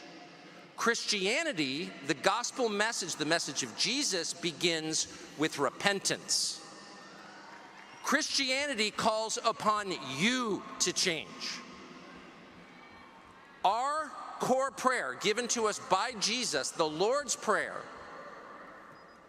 demands that we forgive other people, but preceding that is a request for our forgiveness. In other words, forgive us our sins, meditate on what we've done wrong, how we've fallen This is short, so strange. and then it becomes possible to forgive other people.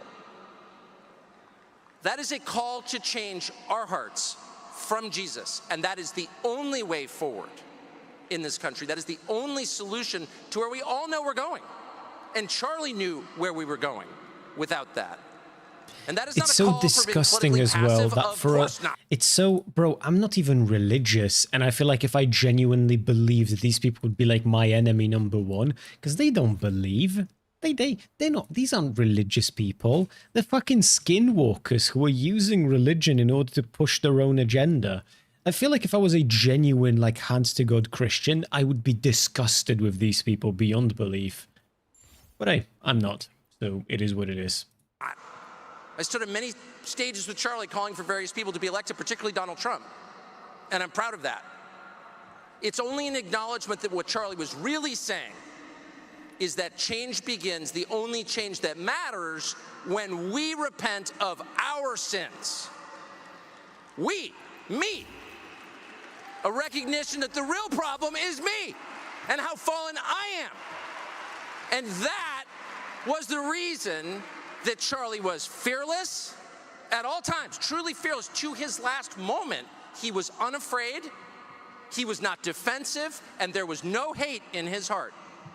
I know that because I've got a little hate compartment in my heart, and I would often express that to Charlie about various people, and he would always say, He would often that's express a sad it. person, that's a broken person, that's a person who needs They help. spoke so That's a very person who needs often, him and Jesus. Charlie. Fucking besties. He said that in private because he meant it. So I guess I would just say this gathering and God's presence, God's very obvious. What are you saying, Stucker? Please tell us. We both know that these people will never come to terms. Bro, your president is a nonce. There is a I don't even mean to make jokes about this, because this is fucking old news at this point. Have any of you guys watched the YouTube video of one of the people who are accusing Donald Trump of having raped them on Epstein Island give the testimony of how it went down and how young she was at the time and how she was fucking begging him to at least use a condom, and he, once he was done, he threw a bunch of fucking money at her and said to get rid of it. And he is the president of the United States of America. And these people put him there, and they're going to talk to you about repenting. Also, this is the Uiao cat in Wuthering Waves in the event. I'm only bringing this up because I've just dropped some very sad knowledge on you, so I kind of want the spin cat to... Wait, I think you can hear it. Hold on. I need to... Hold on, I need to see if I can... Fuck, I don't think I can make the game louder, though, because... It won't let me without... Oh, no. You guys hear that?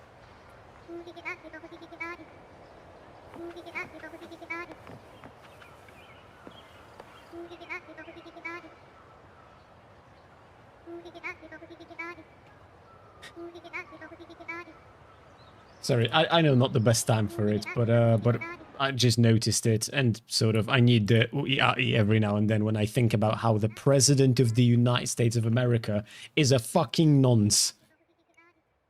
Oh, fuck me. Oh, I shouldn't say that, right? Because these people actually might. Presence in this room, the presence of Jesus. Usually you is can, a Ray, not these though. reminder of what we've known for 2,000 years, which is any attempt to extinguish the light causes it to burn brighter. Every single time. So as we proceed into whatever comes next, and clearly something's coming next, remember this moment. Remember being in a room with the Holy Spirit humming like a tuning fork. This is the way. Right here. This is the way. And that is what Charlie Kirk was saying underneath it all. Thank you, and God bless. Charlie Kirk was saying a lot of things underneath it all, to be fair. And some of those things were genuinely disgusting. But then again, all of these people are. There were more speeches. I kind of feel like we get the gist of things with just these three. I don't think there is a need to listen to the other ones, frankly. I think we've heard enough. I think we'll be fine. But it's just absolutely fucking grim. Essentially, Charlie Kirk's death is being used, weaponized, as the GOP often does, in order to push forward some truly fucking nasty shit, which I fear might eventually lead to something akin to a civil war. Now, I hope that doesn't happen. Sorry, I hope that doesn't happen. If I was a religious man, I'd pray for that not to happen. But unfortunately, it seems like Republicans kind of want it to. And it's genuinely disgusting. It's horrible. And it seems like they genuinely want it to happen. Fucking terrifying times ahead of us, chat. Terrifying times ahead of us.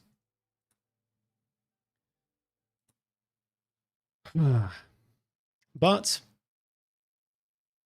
at the very least, we've got a fresh and fit communism debate to enjoy. Now, I'm going to put Chronos Odyssey on.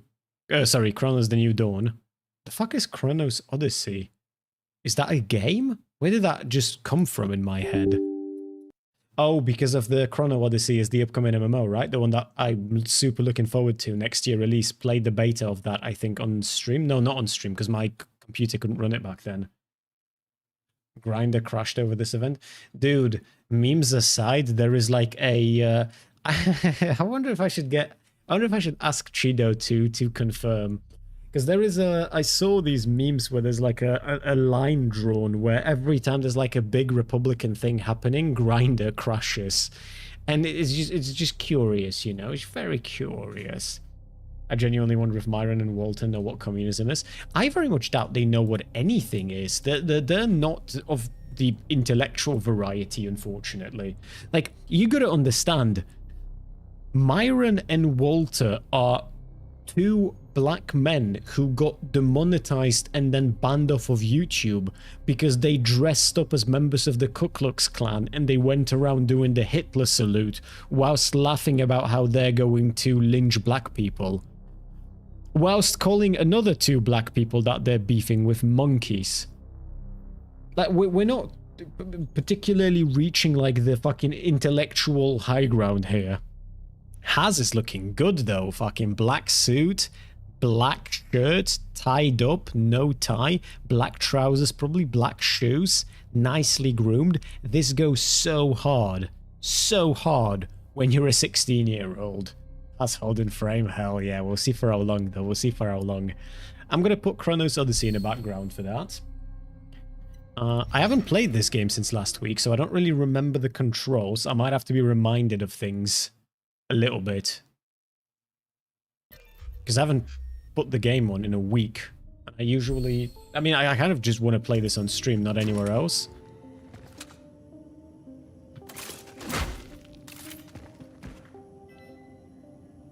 I should probably go into options and have a look at some of the settings. That might make it easier.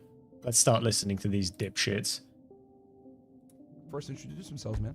Yeah, my name is Andrew Wilson. I'm the host of The Crucible. Andrew, do not shave ever again for a debate like this, bro. Whoever wants to go first, introduce themselves, man. Yeah, my name is Andrew Wilson. I'm the host of The Crucible. To those of you who are watching from The Crucible, what's up, Crucible crew?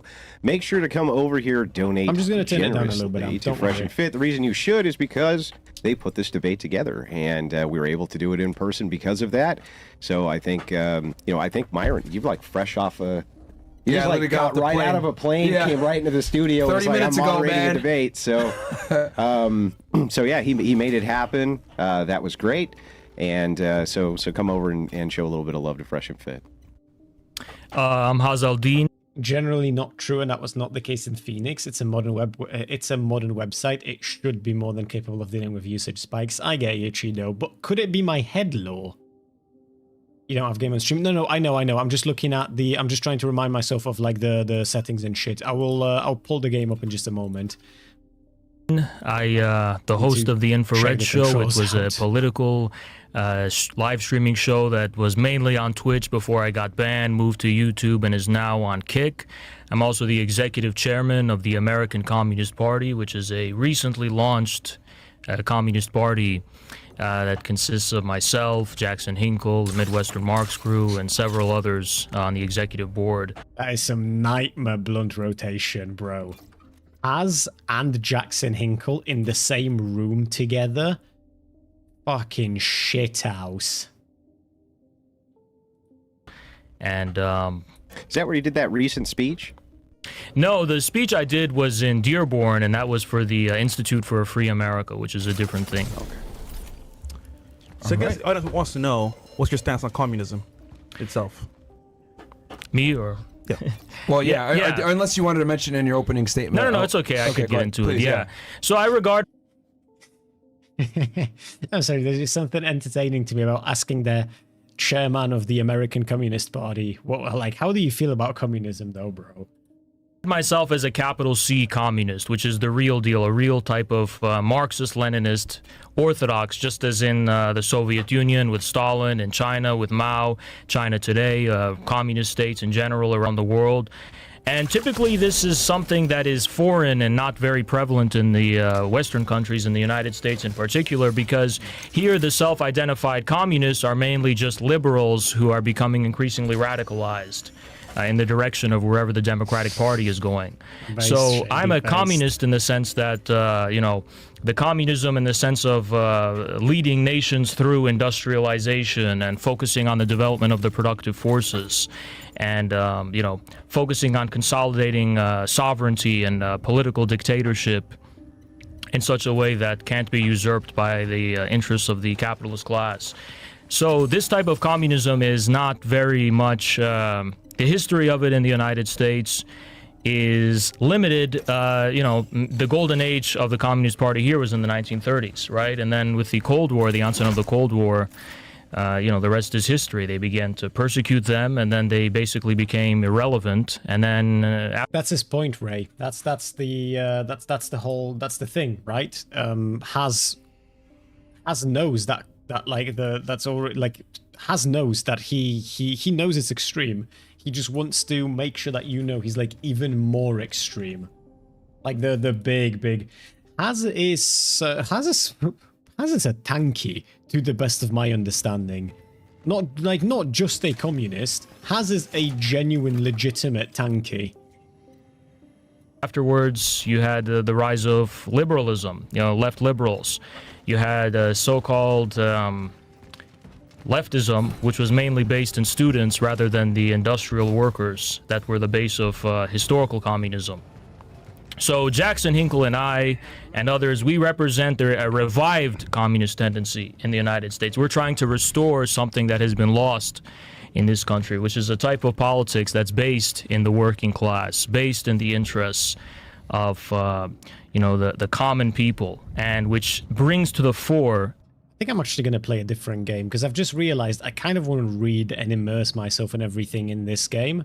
So I don't think I want to play that whilst we're doing debate review, because it feels like doing two things that I want to commit all of my brain power to at the same time. Like, you know what I mean?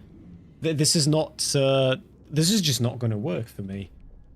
We need to do a different game and this debate, and then Chrono Odyssey later properly. Because Chrono's the New Dawn. Because Chrono's the New Dawn is a really fucking cool game. And I don't want to split my attention between two different things. Machi's saying he's not just a tanky, but also a Nazbol. Fuck me. Yeah, I mean, in my head, and this is my fault to be clear, but I remember Haz back from his screaming matches, back from yes, I am the Mongol, those memes. So I don't quite have the connotation of him being as vile as he really is in my head. Jackson Hinkle, on the other hand, I absolutely despise. I spit on his existence. The economic question, the property question, back into politics. Okay. So the way we're going to do this, guys, is we're going to have so first we're going to have opening statements. It's going to be 5 minutes where they're going to be able to, because this is going to be kind of a broad debate. Obviously, we talked about capitalism versus communism, but there's going to be other things as well, because the topic is what caused the issues in the United States. And obviously, that's going to come into play and a multitude of other factors. So we're going to have opening statements, 5 minutes each to state their arguments. And then we're going to have 5 rounds, 3 minutes each, where they're going to, be able to make their arguments, uninterrupted, of course. And then we're going to have 3 rounds, 5 minutes each, where it's open dialogue and they're able to kind of go back. Andrew Wilson looks like a different person without his beard. It is so, do you guys know what I mean? This doesn't look like Andrew Wilson to me. This is the first time I've ever seen him without his beard. Back and forth and speak at the same time. I see you like that one, right? Who wants to go first? You are welcome. I can open first. You want to go open first? All right, cool. So let's put 5 minutes on the clock. I'll have my timer here as well.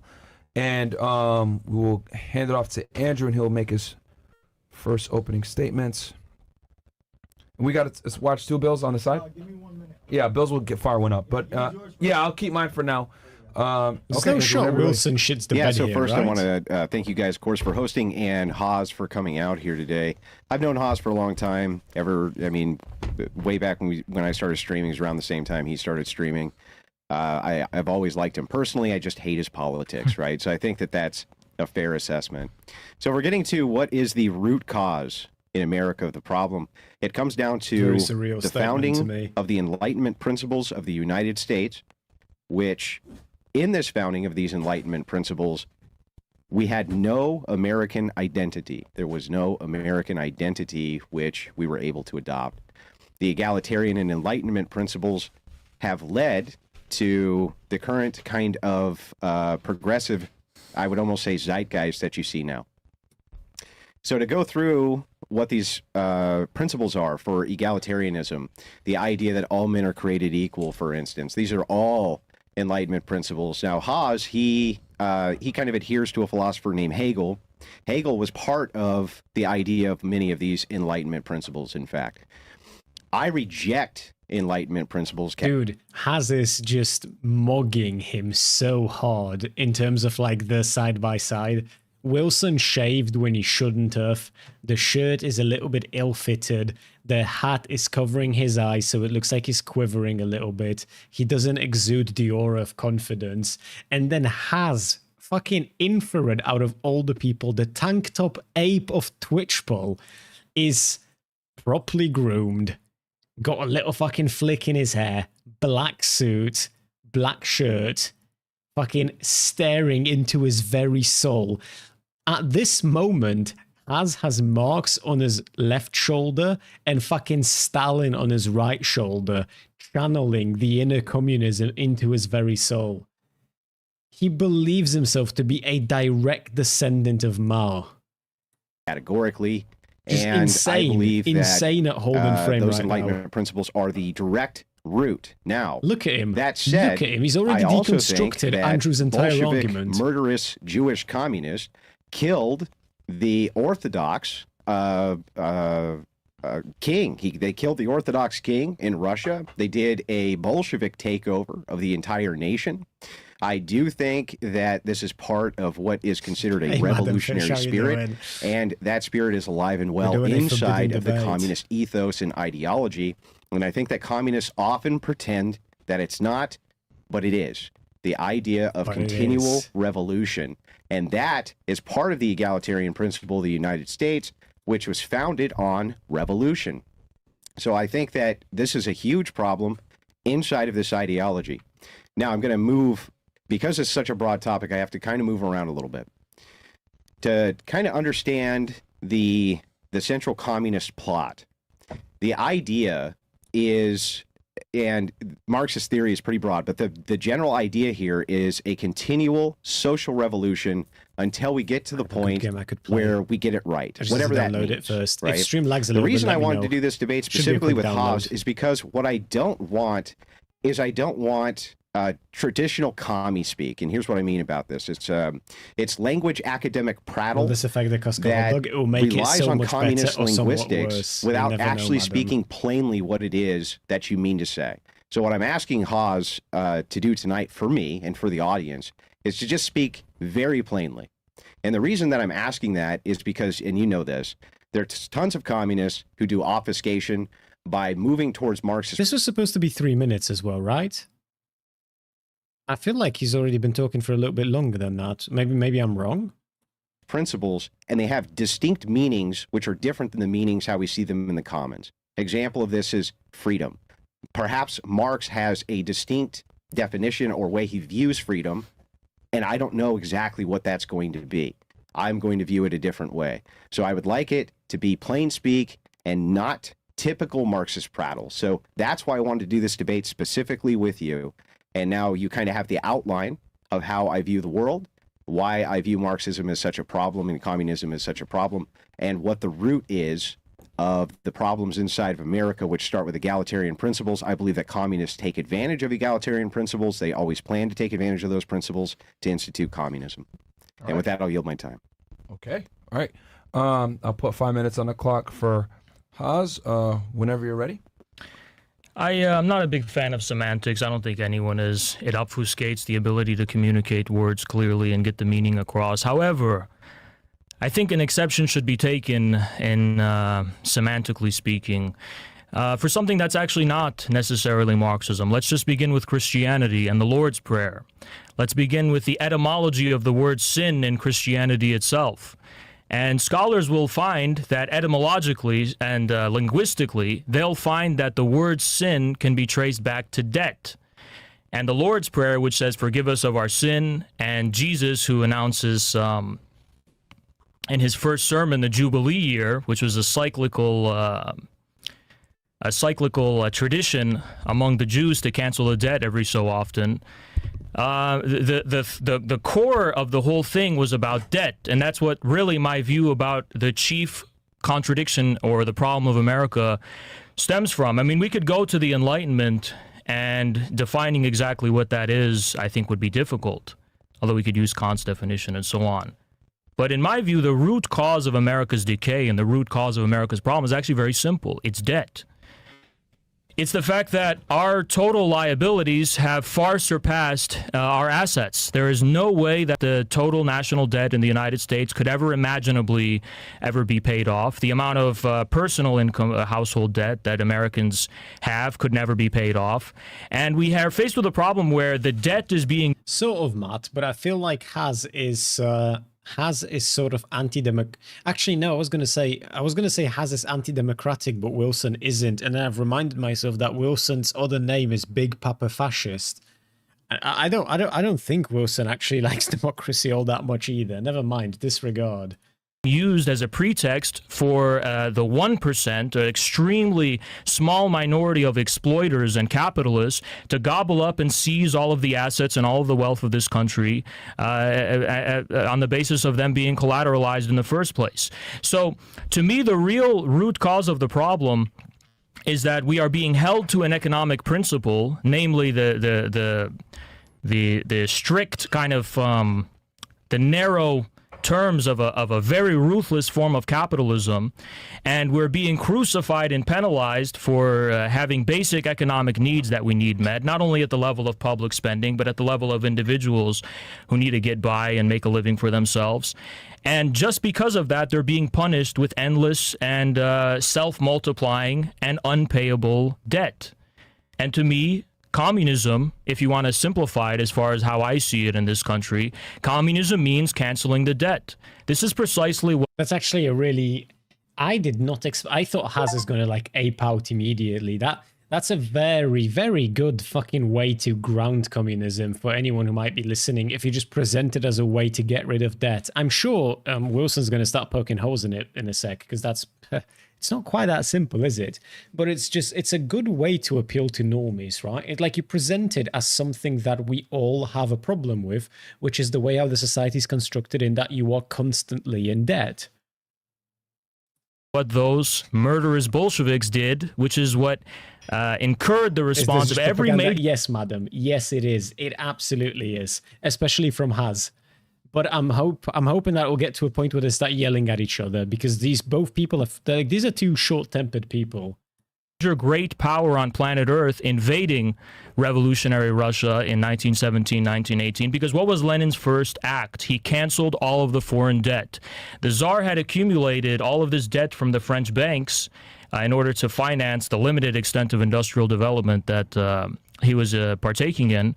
And the debt was unpayable. It was immiserating the Russian people, the Russian peasant. They were becoming slaves. They were becoming proletarianized. So what does the revolutionary Bolsheviks do when they take power? They cancel the debt. I don't think the elites really care about your ideology as much as they care about what you do. And the one thing consistently we see... How did the Bolsheviks take power, though? Right? That's the... there are going to be certain things in there that might be worth touching up on a little bit. You know, like it's nice that there was no more debt, but how did they get to that point? What might have happened? What might have taken place? You know, leading up to the cancellation of the debt. Across history is that when you cancel the debt, when you raise the question, the property question of debt, you are touching upon something that they regard as very sensitive. You're touching upon the very source of the power of the international capitalist class, the thing that allows them to gobble up and steal and loot the material wealth of all mankind. And to me, communism is already in the Bible. You know, it's not necessarily something that begins just with Marx. The revolutionary message of Jesus Christ, and I do regard him as a revolutionary, was to cancel the debt. And it's also my message. I'll yield the rest of my time if there's any. I am Jesus. Right, there's a minute left, but I guess we'll go into round one. So are you saying communism is freedom? Yes, I think so. I mean, if you look at the... I love Walter so much. I love how Andrew made such a point at the start of... Andrew made such a point to not use vague terms and use simple speak, and then fucking Walter jumps in immediately. Like, so would you say that this is this very vague thing?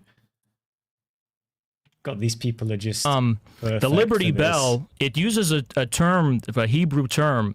I think you'll have to forgive me because I don't think I remember it exactly. It's something Durir or something like that. Anyway, the term refers to the emancipation of debt servants. It refers to the emancipation of people who had to pledge their families, their land, and even themselves because they couldn't pay back debt to the creditors. So this is even on the Liberty Bell that we have here in the United States using that term. Okay. All right, so we're going to go into round one, so we kind of see where both of you stand. I guess I'll give a quick summary here. For those of you that are just tuning in, we're having a debate on what led to degradation in the United States, what the root cause problem is, and obviously we're going to get into the topic of capitalism versus communism. But Andrew's stance is he rejects Enlightenment. He believes that Enlightenment was the beginning of the end here, and Marxism. And Haas is more along the lines of debt is the main problem, and communism solves that. Would that be fair? I should be in jail for killing all of those people, but I don't believe in jail, so I'm not going. Kind of base, though, Madam Fish. What you guys said. Sure. Obviously, I, grossly pro-communism. Okay. All right, cool. So we're going to round one here. I'm going to put 3 minutes on the clock for Andrew. He do be the tanky. Andrew, whenever you're ready, I'll start it. Sure. 3 minutes on the clock. Yep. From this point forward, we're going to do 5 3-minute rounds, and then we're going to do 3 5-minute rounds, and then we're going to have a Zoom call after this, by the way, guys, so you guys in Q&A, and you guys can interact with us and have a good discussion with the Chaos Club guys. So that'll be after, so stay tuned. But yeah, whenever you're ready, Andrew, and I got my time here. Okay, I'm ready. Go ahead. Yeah, so the idea that communism would be necessary to cancel out debt is absurd. It's absurd on its face. We have plenty of history to demonstrate this. Andrew Jackson already did this. Andrew Jackson killed the central bank. He used the entirety of his administration to pay off all the national debt, which he did. Okay, so why communism would be necessary to pay off the national debt, I have no idea. There's certainly tons of systems and models which could be used that are non-Keynesian to do this. So I have no idea where their criticism is. If you're saying that debt can be crippling to a nation, I totally agree with you. However, communist nations in the past, including Stalin's nation of Russia, was also under crippling debt. I mean, communism did not prevent it at all from incurring a massive amount of debt, which also led to financial collapse, in fact, because it didn't have access to external capital and needed it very desperately, in fact, I would say, in order to keep its country propped up. So I would kind of categorically reject first in term of we need communism to cancel the debt. We have a historic example. The president already did this in Andrew Jackson. He completely killed a central bank concept, gave the ability to Congress to coin money, paid off the entirety of the national debt. He had nothing to do with communism whatsoever. Most certainly wasn't a communist. Communism had nothing at all to do with that. And I'd like to start there. Maybe I can start the inquiry there so that we can just kind of dive into it without kind of bloviating for 3 minutes, so we can just get right into it. Go ahead. All right.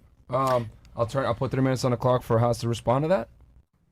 Sure. I think that the problem, though, is that even if we accept at face value that Andrew Jackson somehow in this sweeping way acted against the creditor class, which I think is false. I think what he actually did was he got rid of the Hamiltonian, which was more like a national bank, not necessarily a central bank like the Federal Reserve, which is strictly privately owned.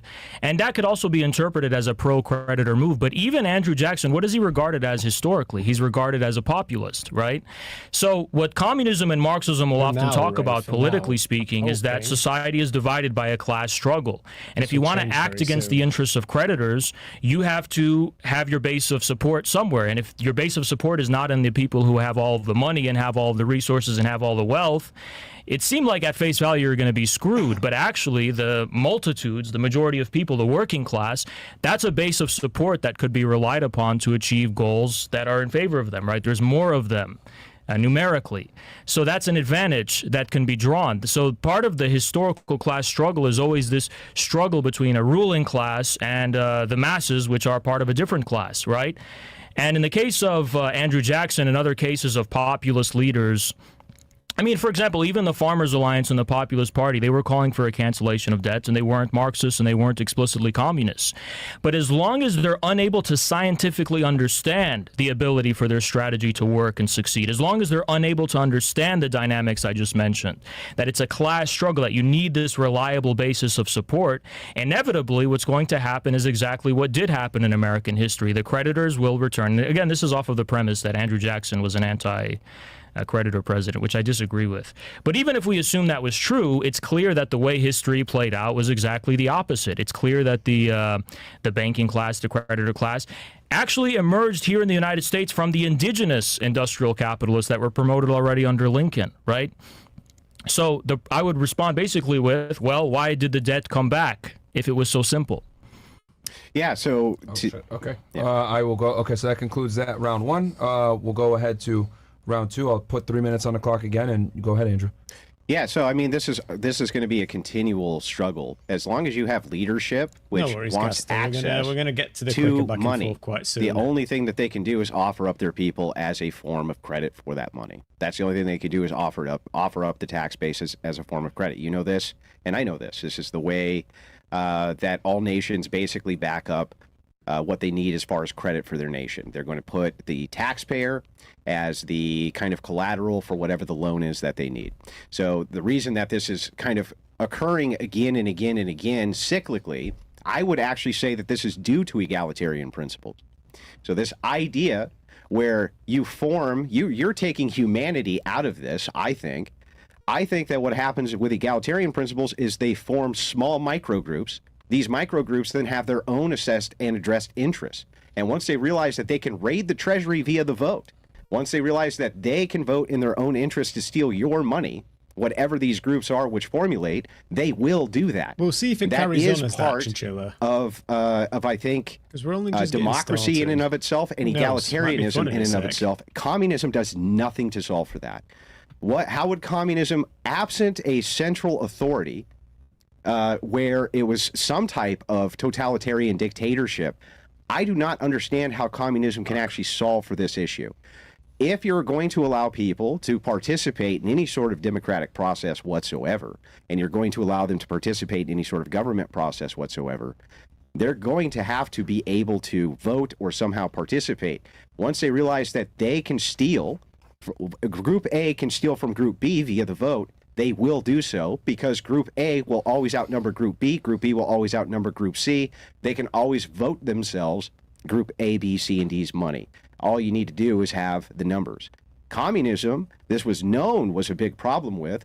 This is why Giovanni Gentile himself kind of points to the idea of these large trade corporations swallowing up the smaller trade corporations. Now, these were actually trade unions, but he kind of understood. He came from the idea of Marxism and communist theory. So he says, well, wait, we need a body of the state which can control for these small groups coming in and basically taking over these other groups just via numbers. You point to this yourself when you say, look, they have the numbers. I agree. Group A has the numbers. Group A can always vote or use force to take from Group B. You still haven't really explained to me how communism solves for this problem. I don't understand how communism itself or Marxist theory is going to solve for that very human problem. Okay. I'll turn it back to Haas here.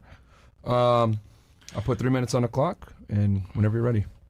I'm a little bit confused about exactly what you're talking about, because it seems clear to me from concrete historical examples that the only forces politically in modern world history that have ever been able to wage and mount a long-term defiance of the global creditor class, and which is therefore the global capitalist class, have obviously been communist states. I mean, what loans did Stalin need to take out and debt the Soviet Union into? What loans did China need to take out under Mao in order to enslave and indebt their country to international capitalists? No such thing, because we have to look at the source of where credit comes from. Credit doesn't just come out of thin air. It comes from actually controlling the means of production. I don't want to use Marxist jingo because I know you have a kind of allergy to that. But it's fine to do. Just explain what the term means. Means of production. It just means the fundamental way in which the basic necessities, economic necessities of your country are produced. How do people get clothed? How do they get fed? How do they get shelter? Right? How are things made? So this is the natural resources. This is the factories. This is the technology. These are all the fundamental meat and potatoes of an economy that are necessary for human beings in a given. Oh, bro, you should have been here like half an hour ago when we were watching the Miller speech from Kirk's thingamajig. That was, if you wanted to see vague posting JQ, you should have been there for that, bro. Fuck me. Context of civilization to exist as they do. So credit, the ability to actually issue credit, comes from a fundamental stranglehold and control over means of production. Historically speaking, it was always land. If you controlled the land, you could use that land as collateral to give out loans and further gobble up more land, because debtors would have to pledge their land in order to take out the loans. So historically, this is the origin of pro kind of creditor classes emerging across many different eras of history. But in the case of the capitalist era, it's actually clear that we have an ownership of the means of production that is purely for profit, which is owned by us and gobbled up by a small minority, which inevitably culminates in monopolists like the Rockefellers, the Vanderbilts, the Morgans, and so on and so on. And they are the ones who actually built the foundation of the Federal Reserve banks in the United States. If it wasn't for the fact that they owned the railways, they owned the oil, they owned all of the factories, and so on, the steel, the rise of the Federal Reserve and the pro-creditor policies we see today wouldn't have been possible. So this communism solves this problem because the fundamental means of production are owned in common. They're owned by the state, they're owned by the people in some other form, and this prevents the need, it prevents the need from taking out foreign loans necessarily in order to... In fact, Gierek was taking so many loans that it indebted the communist Poland. Tito also took a lot of IMF loans. Yeah, it's the whole thing with debt. I mean, it sounds good on paper. It's a little bit like the idea of like the wealthless society, right? Like in theory, I understand. And it makes sense in theory again. In practice, a little bit of a rougher situation, isn't it? Develop your country. You can develop from scratch. Now, there's drawbacks from that because it creates instabilities that, historically, I won't deny, have led to brief but very, very severe, economic dysfunction, right? 10 seconds. Yeah. So, but I don't see the problem. I don't see how communists haven't solved this problem. I don't understand what you're getting at there. Yeah. Okay. That's 3 minutes. We're going to go on to round 3. Put 3 minutes on the clock again. Are we got chats? I'll read chats after this round because they're in the middle of a good thing here.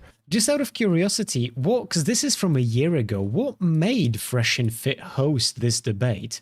Like, when did they go into this? Like, why are they doing formal debate? And not just any formal debate. It's a formal debate on communism. Why? What? I'm just curious. I don't even hate on it, to be clear. I'm just genuinely curious. Like, why the fuck did they decide to do this? Ready, Andrew? Yeah. All right. Go ahead. Is it the same aliens that build the pyramids, man? Explain Because how you might be onto communism has solved this issue. So, yes, it's true that rich industrialists definitely got together with the political class in order to pass the Federal Reserve Act. There's no doubt that that's true. I agree with you that there's a groundwork setting for this with rich industrialists who definitely moved towards the Federal Reserve. There's just no doubt. That's a matter of historic fact. However, you still haven't really explained how it is that you would prevent Group A, if they're going to participate in your communist utopia or society, from stealing the wealth of Group B, right? As long as they can vote or somehow participate in the political process, they can vote themselves Group B shit. There's not, I don't understand how communism solves for that. You say, well, the state owns the means of production along with the people. So when it comes to credit, well, the people are still going to be the form of credit. You say, well, traditionally it was land. That's true, but people have to work the land. So it's still the people who are the credit, right? They're still whatever the bond is for your collateral. So if you're a nation and you want to take out a big loan, you're going to say, hey, we can pay this loan back because here's our tax base, blah, blah, blah, blah, blah, et cetera, et cetera. You still haven't actually explained how in communism, if people are allowed to participate in the political process, how do you prevent them from stealing the capital if they have a larger group than Group B? Can you just directly answer? It's still my time, but just go ahead and give the direct answer. I mean, China is a communist country which doesn't have this problem. Does that not answer it? Because the reason they don't have the problem... That's a mixed economy. Well, look, the Soviet Union didn't... Also, I'm pretty sure that in China, if the government wanted to take your shit and give it to someone else, they, like, can do that. Isn't that what they did to the Alibaba dude? Did he retain the control? There was this, you guys remember, I spoke about this a few times because this happened a while ago, where there was the Jack Ma, I think his name was, right? He was talking about how, like, he was essentially pretty open about the fact that he is unhappy with how the Chinese government is running their shit. And then Jack Ma went missing. And then when he came back, he was super happy with how the Chinese government does their shit. He couldn't have been happier, in fact, about how the Chinese government functions. He was downright fucking joyous. But if I remember correctly, didn't he like lose control of his company because the government decided that, like, well, he did the thing that they don't like him having done, so a little bit of a cheeky fuck you on that front. That was him, right? I remember. I'm not making shit up.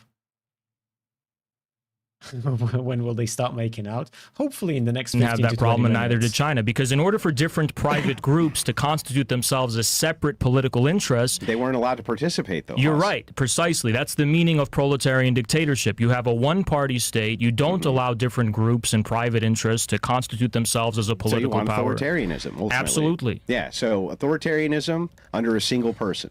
Not necessarily under a single person, but certainly under a single party. Okay, so if we're moving towards authoritarian communism, right, now we can kind of move into... The real kind, like historically. Yeah. So now we can kind of move into the rest of it here. So this dictator, he's going to set all trade policies, right, or this authoritarian group. People themselves will be unable to participate inside of the government structure that you propose. Might be down I there. completely disagree. I think that one-party dictatorships, such as in the Soviet Union and China, have been much more able to integrate the input and participation of the masses. I don't mean to cut you off. It was a question, so it wasn't a disagreement. Oh, okay. What's the question again? I'm asking specifically. 10 seconds. Are you just moving towards authoritarianism? If you're moving towards authoritarianism, unilateral authoritarianism, can you explain how that mode works? Do you want me to answer directly, like how it works in historical his time examples? Is up, so we'll turn it over to you anyway. So, it's your turn. So and real quick, you guys are okay with that? Where you guys can ask each, as long as you guys are both okay with it. Yeah, well, sometimes we're gonna have to clarify these things. No so problem. So what I'll do is this: is what I'll do. If since you guys are like not like fucking idiots like other debaters, you guys can ask each other questions in the middle of your thing.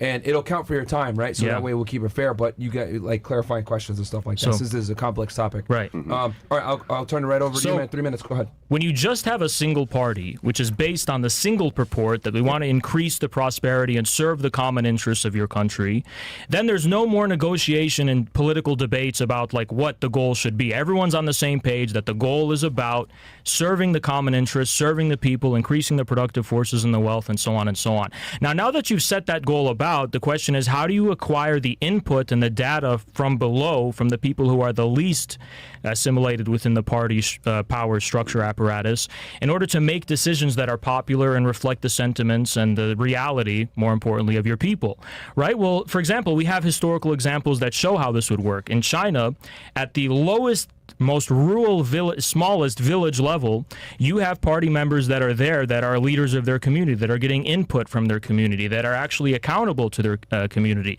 The accountability measures that as a party leader, as a local political leader, not even necessarily a party one, you have to perform. You have to be doing good for your community. If you're not performing, if you're doing bad by them and abusing your power, they'll report you to the person above, right? So this is not a matter of a hypothetical system we have to dream up and conjure from scratch. See, that's a problem for me. It would be so fucking funny if still went by that. That's the... I don't know much about... I don't know that much about China, actually. And I feel like recently I've become very aware. So my interest has always been way more like America centric, and then recently I've sort of realized that that might have been a bit of a mistake on my part, because now we're looking at a situation where a lot of there is turmoil in America, and China is sort of capitalizing on that turmoil quite frequently when they can. And I should have been I need to start paying more attention to what the fuck is happening in China. Hey, Unix, how are you doing, love? Hang on. Yeah. Let me get clarity on 2 points, if you don't mind. Yeah. So, point one, when you say own the means of production, the people also own the means of production. What does ownership in this context mean? That however the means of production are used, they have to be pledged ultimately in the last and final sense for a common goal, right? So, and whatever that common goal is defined by and by who, that's who owns it. So the Communist Party in China owns all of the land, right? Right. But they don't strictly define the parameters in every detail as far as how the land can be used. You can lease land for them and use it in ways that they can't account for beforehand, as long as it doesn't violate the fundamental goal, right? So if you're using the land in a way that ultimately benefits the country and benefits the overall goals of the party, you know, they're giving you room to be creative and entrepreneurial as far as how you're going to do that. But can you own land just for the purpose of, you know, of speculative profit? Well, or what if you just want it? And you don't have any goal whatsoever? Yeah, you just want it. Yeah, I mean, you have there. It needs to be something that is compatible with the overall goals of the country, right? So this is what is meant by ownership. It's not necessarily see, people have a misunderstanding about the communism as common ownership and state ownership, because they think it's a matter of a unilateral managerial control. That's not necessarily true. Control and ownership are two different things. Control is about management and administration and the degree to which there's flexibility and freedom for people to find different ways to realize the same 30 goal. seconds. But ownership is fundamentally about sovereignty, right? Ownership is about the fact that, okay, if you're in China, this is our land. Foreigners and bankers and capitalists, they can't just take this land and use it for willy-nilly to enslave all of us and hold it against us. It's ultimately ours in the last and final sense. To be fair, you can have that still with private ownership. If your whole concern would be whether outsiders basically can just come in and start renting shit out, you can have special rules in place that only apply to those outsiders. I don't like China since it's friendly with Russia. China's opportunistic.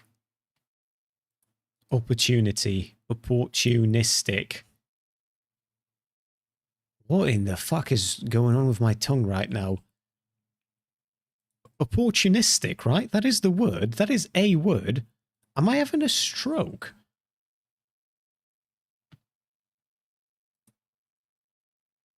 I don't think I'm having a stroke. They're opportunistic more than anything else. I don't think China really has any type of a feeling about Russia. They kind of frankly just want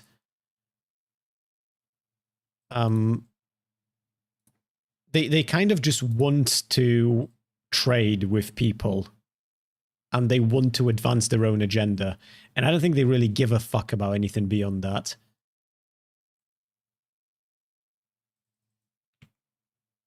Do you have a sudden numbness or headache? No to both of these, my friend. Last and final sense. So, instance, that's what I meant to say.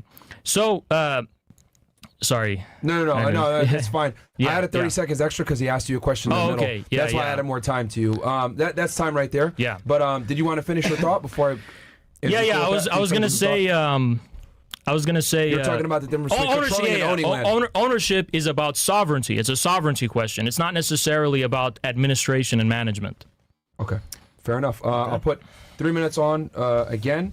And do you guys want this where we go ahead and you guys can ask questions to each other? Because I'll put more time on the clock. Just open it up, honestly. You guys want to open it up? Yeah, I'm totally cool Okay, with so that completes, because you went first, that completes round 3. So we'll go ahead and make these, I'll put 5 minutes on the You guys okay with 5 minutes? We'll take a quick break. Quick break from word from our sponsor, and then we'll go ahead and restructure this stuff. So we completed opening in 3 rounds. Go Word ahead, from Mo. their sponsor. That must have been ages Oh, I can ago. read chats. They don't really got those anymore. All right, yeah, go ahead. Read that, and then we'll do chats after. That's good stuff, man. I've been taking notes the whole time. I'm learning a bunch from you guys. Go ahead, Mo. This episode is sponsored by BioComplete 3. Digestive issues is something affecting millions of people. This is caused by a potential toxin that's in all of the healthy foods. No, it's all right. Thank you. I got that. Toxins that in all of the quote healthy foods. How are you doing, Diz? That scientists have been telling us to eat with a fraudulent food pyramid for the longest time. And this potential toxin causes digestive issues, according to Dr. Gundry, a world-renowned cardiologist. Oh, This no. is affecting millions of people in the nation.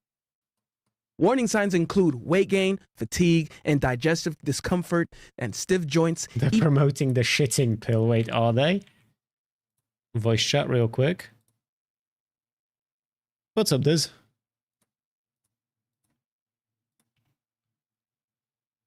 Yeah, that's I'm glad you said that. I had that on my mind for so long. Fully agree with you. What do you think about this BioComplete 3 shit pill? Do you reckon? I don't know, man. I think everything you're telling me right now, there's just something about it, you know. You're right on the money.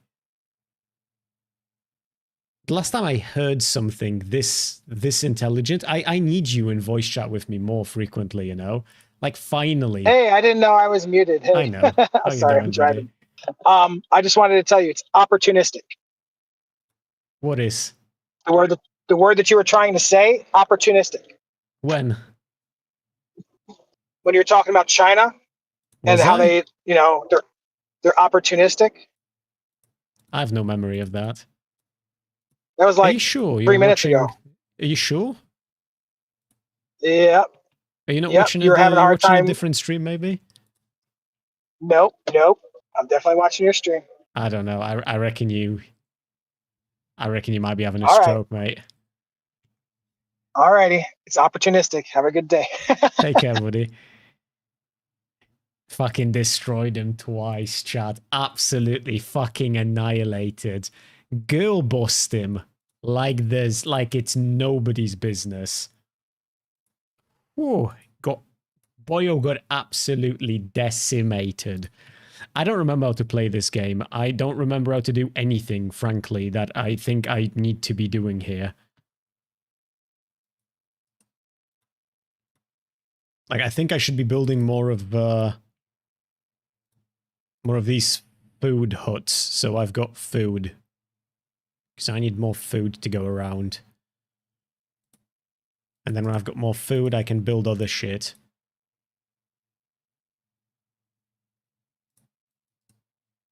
Eventually, there's like night's gonna come, like the nighttime, I mean.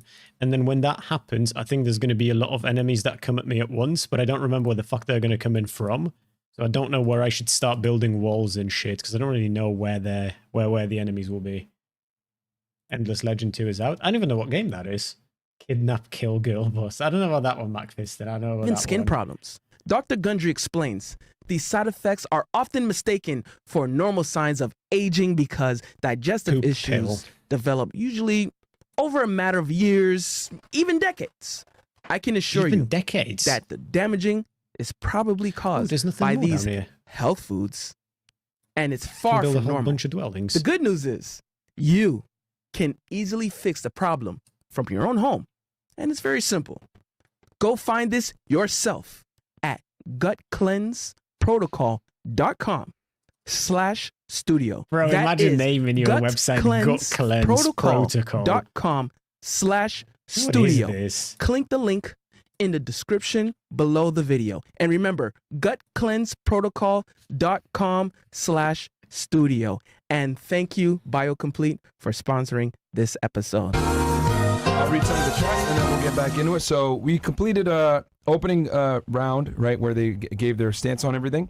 And then obviously 3 rounds back and forth. And then we're going to open it up for 5 minutes of open dialogue versus only 3.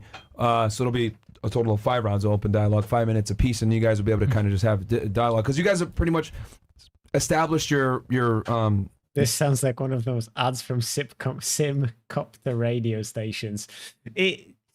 I don't fucking clean your gut.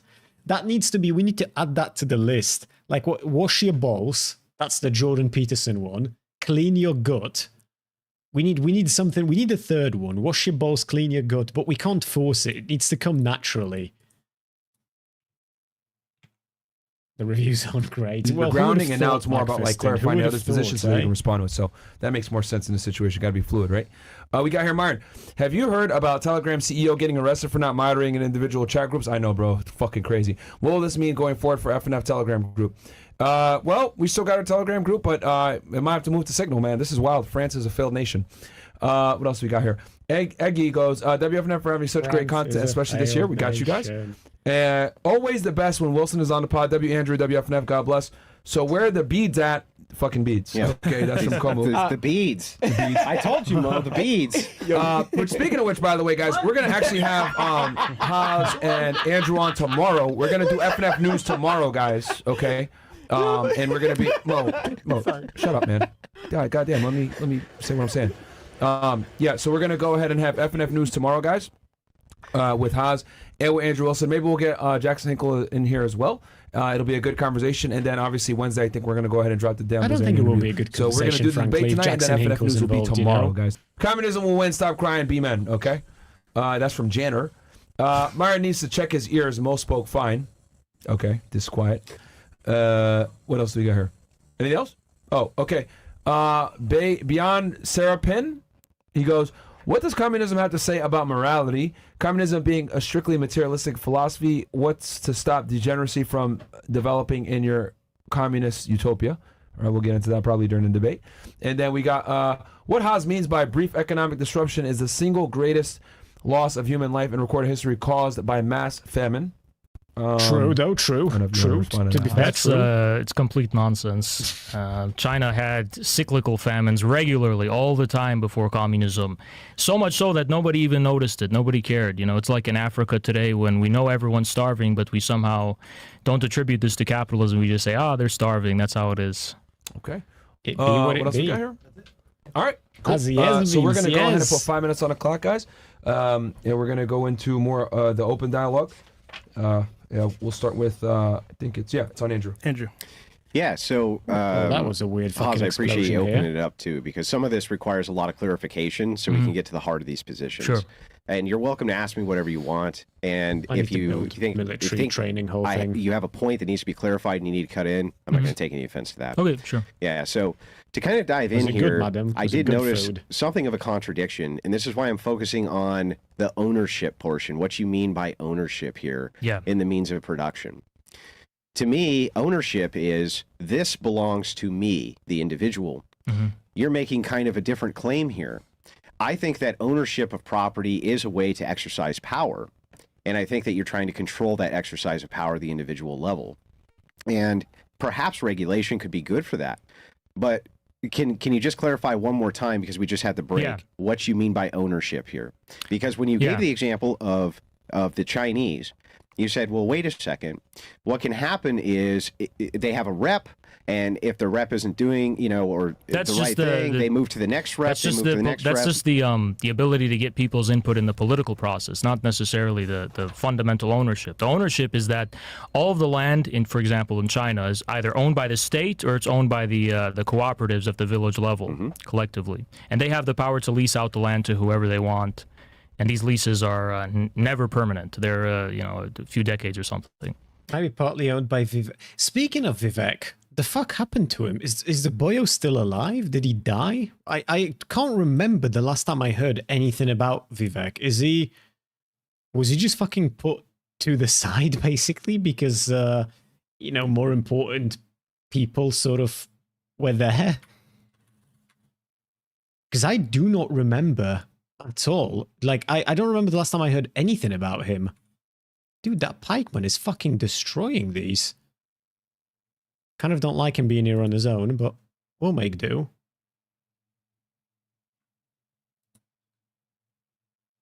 I'll get the ballista tower. I feel like that will be good. Maybe braced walls as well. I still have time, I think, for that. Probably train a bunch more archers. What about individual interests? Individual interest for land ownership for just the sake of having it. Yeah. Well, how could that be an immoral proposition? How could that be a proposition in which you can say this is wrong for a person to do, to actually own a thing which is then theirs? Well, because it's not a matter of morality, it's a matter of power and politics. To own land, to truly own it, you have to conquer it by the sword. That's how you own land. You don't need to, why would that be an entailment that it must be conquered by the sword? Because there is no ownership of land to anyone or anything in history that was not conquered forcefully. There were no fucking pacemakers historically either. Got those fuckers now. People with heart disease be living. And they used to be just dying, but never, not anymore. Now they're just, you live. I don't like when people do these kinds of like appeals to history, because like I get what you're saying. I understand in principle what you're trying to get across, but at the same time, we're kind of not really slaves to history anymore, right? Kremlin kind of is. Kremlin do be still doing this thing where they're like, they don't like the bit where you stop invading everyone around you. But everyone else, we seem to be doing okay-ish. Perhaps you could say certain groups come in and they take land, right? Yeah. Sometimes the land isn't even occupied, right? Right. They don't even need to use force. They just put up a flag and say, this is mine. Yeah. What makes it not theirs? What makes it not theirs is, what makes it theirs historically from classical political economies, they'll say because their labor was used to cultivate the land and their labor is being used to participate in it, this is what makes it theirs. This is what makes it reflect their fundamental essence and their fundamental being, right? But when you have societies constituted by a very complex division of labor, where in order to produce the civilization itself at the aggregate level, you have a bunch of different moving parts and a bunch of different kinds of labor that are working together, that are necessary and indispensable for each other. I mean, if for a factory, you need, there's so many different specialized roles just for something like that, right? That's just at the factory level. Now think of it at the level of a country. There's so many different types of labor that are necessary for for a nation to exist, just to be able to feed itself and clothe itself and so on. No disagreement there. So how can we pin down, if you want to take this at a more moral level, that someone in particular is entitled absolutely to own this in the way that you're talking about, like at the level of sovereignty and power, when they are interdependent on others just as much as well? Because if all we have is what's intuitive, and it seems like this is the system that you're advocating is intuition, I don't see how else you're advocating for anything other than I'm going to be tongue-in-cheek a bit here, my preferences, right, and my intuition. Intuitively, people seem to want to own things themselves. They want those things to be theirs. They don't want them to be collective. For instance, right? I own my wife. Now, I don't mean ownership the same way that I would maybe own this studio or something like this. Yeah. But I think you understand the gist, or the geist, as Hegel would say, of what I'm getting at here. She's mine. I'm not sharing her. I'm not sharing my kids, right? Now, aside from the wife thing, we can get into that later. But let's just say this mug. This is your mug. I want to drink out of it. I don't want to share with anyone else. It's mine. No. This is, I get what you're saying now. Yeah. This is my mug. I use it for something. It's mine. It's such a dog shit comparison from Andrew. It's funny, but it's like such a genuinely dog shit comparison, because they're talking about ownership of property, not like you don't have to be a cuckold under communism. I don't know that much about communist like reading, but I'm pretty sure you don't have to be a cook. Like it's not mandatory, right? So fucking Andrew, bro. Fucking idiot. the one who uses it, and it's mine, right? So you're giving content to it. You're using it in a way that is reflective of your humanity, reflective of your existence, and of course, any civilization recognizes and respects those boundaries. That this is yours because this is what you use, right? But here's the problem: capitalist private property isn't just about I want to use this, and that's what defines its exclusivity. It's about an institution where you're pledging fundamental means of production and resources that we all depend on and all rely upon for the sole and exclusive purpose of making a profit. Not even necessarily making profit for like a predefined goal of like, I want to get rich, I want to have a yacht with women, and I want to have a luxurious life. Even that would be more compatible with communism, because at least it's an economical framework first and foremost. Yeah, that's what I'm saying. Like that's why it's so like the I own my wife was such a dog shit point to bring into this. Funny, but so dog shit.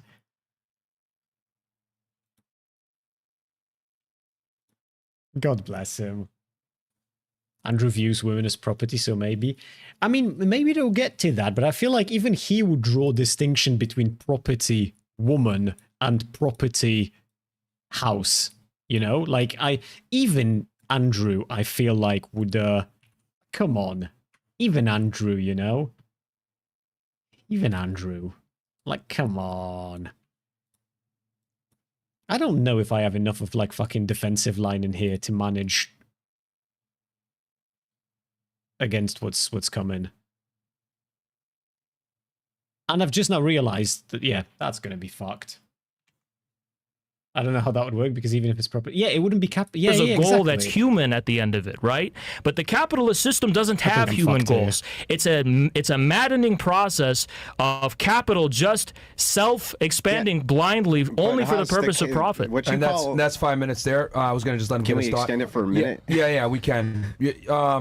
Yeah, go ahead. So I'll put 2 minutes, 1 o'clock. These systems don't exist in a vacuum. When you say a capitalist system, you're talking about people.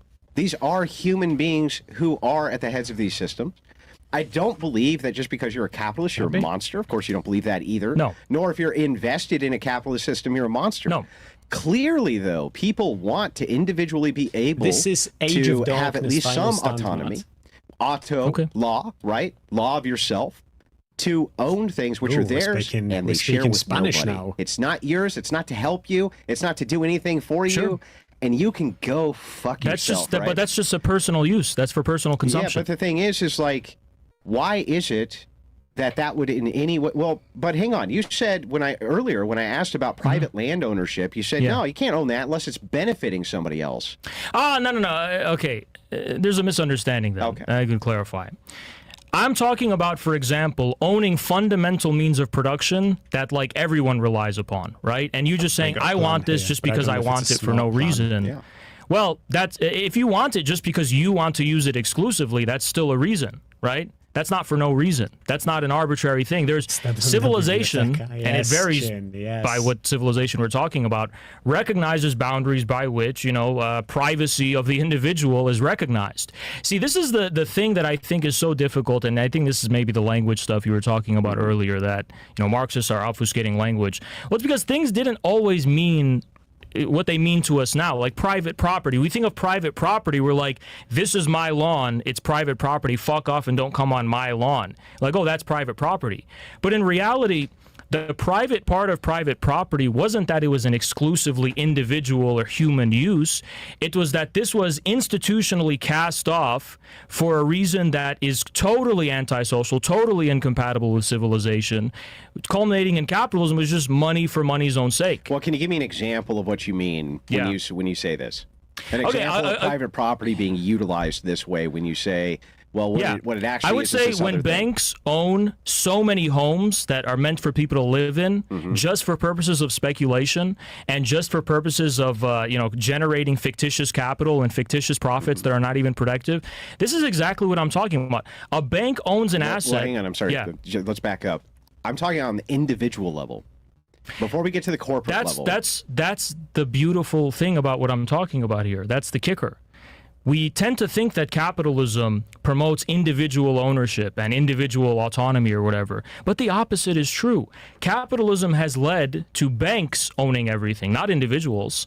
And to me, that is exactly the consequence of the system of private property itself. Yeah, but how would communism itself, the way that you are promoting it here, is not really telling us why we wouldn't just be shifting from bankers owning everything to just Group A owning everything. If you believe in force doctrine, Group A, in this case, government's just going to own everything. They'll allocate the housing how they see fit instead of the bank. It seems like all you're doing is shifting from one person who owns everything and is then utilizing speculation, everything else in order to, profit themselves, to just another group doing the exact same thing. Well, I would say, although there's no guarantees that it would be perfect, I would say it would be an improvement. Why? Because the banker is accountable to no one. It's my private property. I can do whatever the fuck I want with it, and I'm accountable to no one. Even if you have a corrupt... Haas, hang on. Yeah. Who the hell are you accountable to when you have the force doctrine on your side? Banks, what do you one mean? thing banks don't have, banks themselves don't have force doctrine. They rely on governments who they bribe to protect them from, the people or whatever. They own the government. Yeah, sure. Yeah. But in this case, all you're doing is shifting the goal to the government doing the exact same thing you're claiming these banks are doing. On what now basis? They have all the machine guns too. What redress do you think the people have? Okay, so even if we're talking about a corrupt authoritarian government that's communist or something, right? Even if it's corrupt. Wasn't that all of them? No. No? No, they weren't fundamentally corrupt. But even then, even if we assume they were, it's still better because even in order for them to not get overthrown instantly, right, they have to at least justify themselves on the basis that this is what we're... Chris would do better debating economics. To be fair, they're not even debating currently. It's like... This is like if I was asking somebody like questions so that I have a better understanding of something, which is fair enough. You're supposed to do that, don't get me wrong. But there is also like this understanding that if you sign up to a formal debate, you already have like a lot of this, you already understand a lot of these things. And you're not really asking for the basics, you're just asking for like the more complicated shit. And they haven't gotten to that bit yet. They haven't gotten to the bit where it's the they're asking the harder questions, the ones that don't have an immediate answer. We're sort of still waiting for that, I suppose. Using it for and have to be held to that standard. Even if it was corrupt, that's better than if a banker owns everything or bankers own everything for totally antisocial purposes, just to systemically dysfunctional purposes, right? Ones that don't even make rational economic sense, just for the purposes of making money, but the money's backed up by nothing and it's self-multiplying because of the way interest works, and it's totally negating its own fundamental premises. It's not being reinvested. Even if I agree you that wouldn't this have could be to, superior I've to never a banker read the class, Communist right? Manifesto It seems like either. neither class is necessary for humans to be dominant. So fuck it. humanity can still move towards its interests, absent having an authoritarian, autonomous, communist government. What's an example of that, though? So an example of people self-governing during Jackson's day, this happened often. So you can look at an example in American history.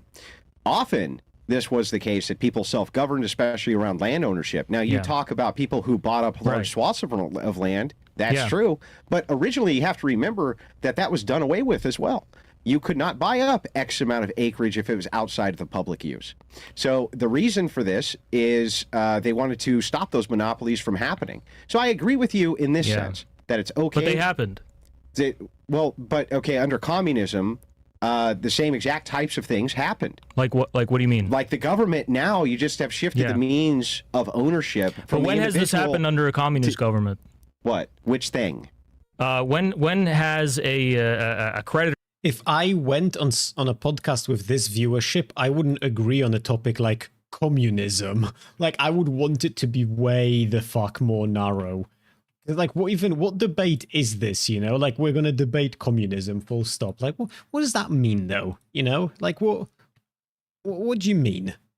Because there are a lot of things that you could debate there. Class, a monopolistic class, has been able to just come and take over everything. Who has it? So you're just shifting the authority from the bank to the government. So when does this happen under communism? Hang on, it always happens under communism. It's just that you shift who owns the means of production to the authoritarian portion instead of the banker portion. It's the same thing. But at the worst, a communist government is mismanaging. They're not fundamentally using the resources for an antisocial private goal. So, okay, when you say... Or else, if they are, then it's like the collapse of the Soviet Union, where oligarchs just come and they just say it's no longer communism. But when you say antisocial goal, what do you mean by antisocial goal? One that in no way is accountable to the public and to publicly accountable and stated and enunciated goals, like the 5-year plans they have to draft up. That's all private property ownership. I don't have to account for what I do with my private property to the public. It's none of their fucking business. You're right, but a Communist Party does. Yeah, right, exactly. So the thing is if I'm under the Communist Party, yeah, right, and I have my private property, do I have to give it a fucking accounting to them of what I'm doing with my private property? If I own 300 acres and, you know, what do you mean? There's an eaves there, or there's something in the public domain, under communism, all of the fundamental means of production, including land, will be owned in common. Now, if you're leasing out the land, let's say, to the state, and you have the rights to the lease one way or another, because historically your parents had it or whatever. See, I don't even know. I genuinely don't even. I don't think he's JQing right now. He's.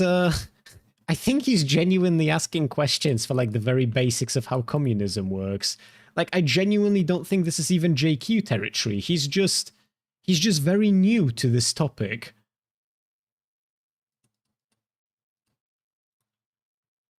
It would be almost endearing if this wasn't supposed to be a proper debate.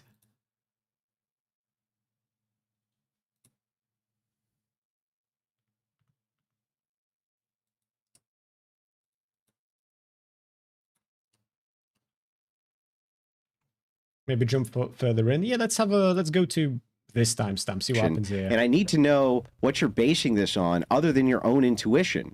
And if there is something external to your own intuition. Of insanity. And why we should follow it. I would say, and I'm gonna posit this, that people themselves need to have something which is higher than them to move towards. I think that you would say the same thing with the state, right? But history. When it comes to decadence, right? How's communism preventing this except with the barrel of a gun versus argumentation and the ethics around argumentation that you find from religion and theology? And I'd like to dive into the moral discussion of that. You know, I think, yeah, it's a good question. I think that, you know, I reject the separation of morality from the other spheres of this, you know, the division of labor, so to speak. I think that a human existence, inclusive of its economic reality, inclusive of its social and political reality, and its historical reality, is infused with the moral. The moral has significance for every historical era, for every historical situation we find ourselves in. So, for example, we don't have to get into the conflict itself, but just an example, you can agree. I think, for example, the question of morality for a Palestinian, it's not a question of propositional logic. It's not a question of reasoning. It is based in a concrete historical circumstance in which their people are being occupied by a foreign aggressor. And it is, yes, maybe it's a matter of... It's a branding thing. Not gonna lie, I've never seen Andrew Wilson lose a debate. He always wins. I feel like this one he's currently doing pretty dog shit on, and that comes from somebody who doesn't like communism. Like, Andrew's not really...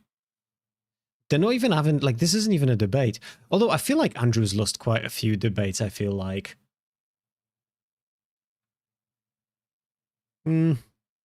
Yeah, I mean, he likes debating. He's pretty good at it, but he takes L's sometimes. It wasn't fuck. Do you guys remember? It wasn't a debate, but he was on the Fresh and Fit, and he wanted to run the hypothetical of how would you feel if you didn't have breakfast by one of the girls, and he misunderstood what the point of that hypothetical is, and he fucking shit himself midway through asking it, and like, I don't even know if you realize how much of a fucking muppet he's being. So Hig. On my way, people, on my way. Do you guys remember that? That was such an incredible clip. Oh, hold on. I need to pull that shit up. That was absolutely beautiful. This is Age of Darkness, my friend.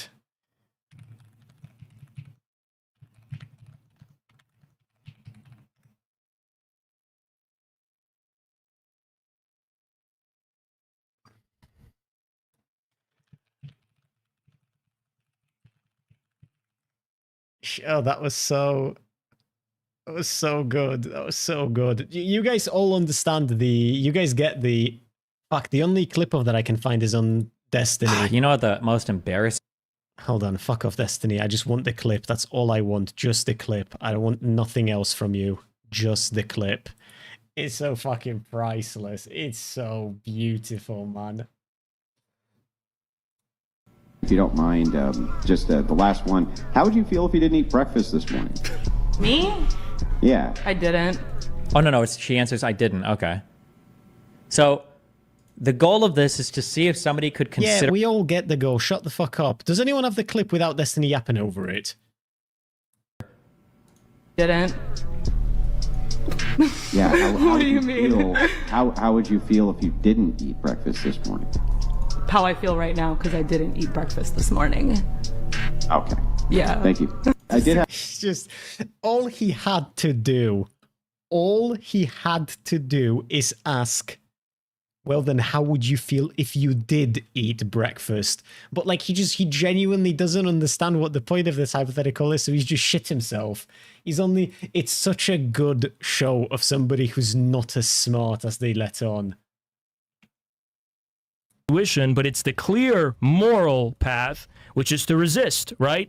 So history is riddled with situations like this. I would argue that every instance of the emergence of prophets, biblical prophets historically, they're giving people a message, but the message is not being justified to them on the basis of propositional logic. It's not being justified on the basis I'm of not asking for a rational authority. I'm not asking for it makes prop sense logic. in the time that it's in, and people heed the call because they receive it as something that's making sense of the injustice of the era they're living in. There's many things here which would make sense even in this situation, which could be superior to picking a side. For instance, why do I care if Jews and Palestinians kill each other? Fuck them, right? What do I care? Yeah, but if you were a Palestinian, you would regard it as the moral thing to resist. Or no? if I was a Jew, I would regard it as the moral thing to exterminate the Palestinian, right? But what kind of morals would you have? I think as Stalin... But this is why I'm asking for kind of the epistemology here. And I'm not asking for anything too precise, right? Kind of the general idea. I don't actually understand what the moral proposition of communism is, and Hegel certainly is not offering one. Okay. So what is it? What is the morality of communism? Look, I'm not dodging the question. This is a direct response. Yeah. Putin said that the moral code for communist builders was a document the Communist Party of the Soviet Union released precisely to answer this question. He says it's the same thing as the Bible. It's the same thing. It's this is not what the Putin same said. thing. Well, in my view, the morality of the communists is not a morality separated from the one that is actually ingratiated and is... Oh no, Chin just sent me something. I forgot about this as well. Oh, this is the #2 worst showing for Andrew Wilson. Bro, I almost shit the bed with this as well. I'm gonna play this clip and then I'm gonna give you story time in a sec, because my fiance did me dirty last night. I'm gonna show you. The pickle gate. Oh, the pickle gate. I'm supposed to open the pickle jar?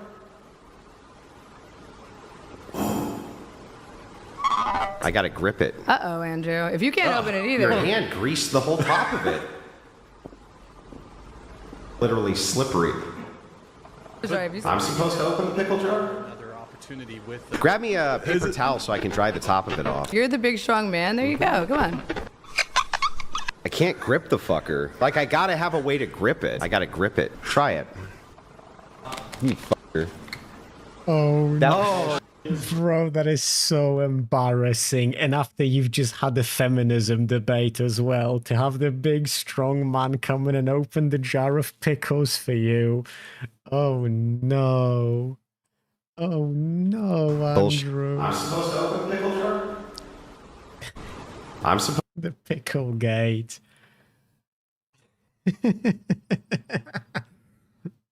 Oh, no. Oh, bro, my fiance brought me a jar of pickles. I think it was last night. Might not have been last night. My memory ain't what it used to be when I was younger. She brought me a jar of pickles, and I initially grabbed it with just my bare hands, right, without anything over the top of it. And when I started trying to open it, my hand slid. right? And because like my hand slid and she saw that my hand slid, she started fucking mocking me for being a weak man. And I started laughing because it was like very out of character for her. It was super endearing, but in a way that I didn't expect. And because I kept laughing, I couldn't grip the fucking jar of pickles together. So she was just standing over. I was at my computer. Do you know that meme with the little peepo who fell over and he dropped his McDonald's tray whilst the lady with the big tits was staring at him from above? Hold on, let me find a meme.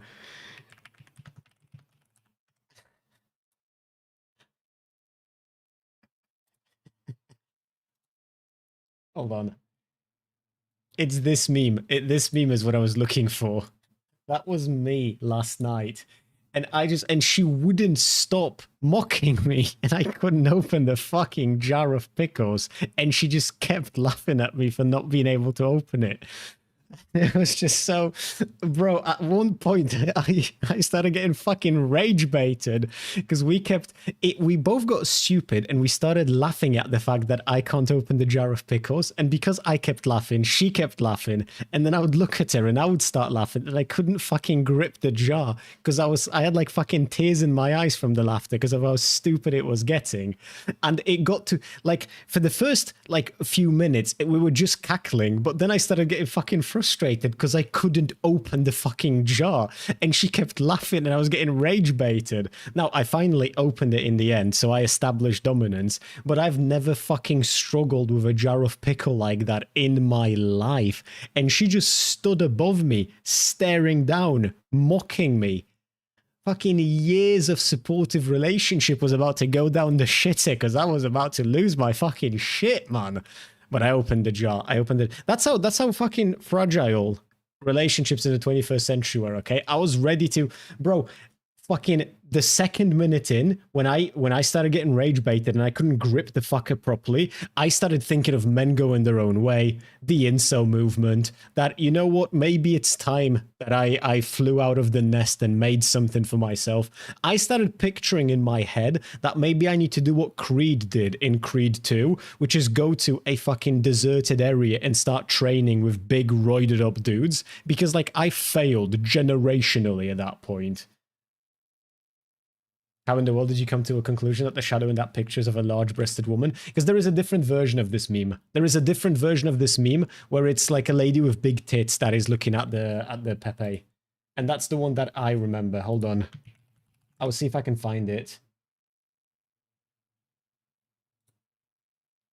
Or maybe I've confused it with something else. Or maybe I'm thinking of multiple memes at once. Hold on, this is what I'm thinking of. This is the image that I had in my mind. This one right here, with like a lot of the Asian ladies staring down at you. And to be fair, I do think about boobs a lot, right? I do like them. Fucking full disclosure, okay? Very heterosexual over here. As long as you know it's pretty open, pretty easy to open them. You got to break the seal, then you go. No, it's not. You don't understand this because you're a woman. If you were a man, you'd understand, but you're a woman. And women, it's not about having a strategy. It's about unga bunga. You have to have the raw physical strength needed to open the jar of pickles, or else you're not a man.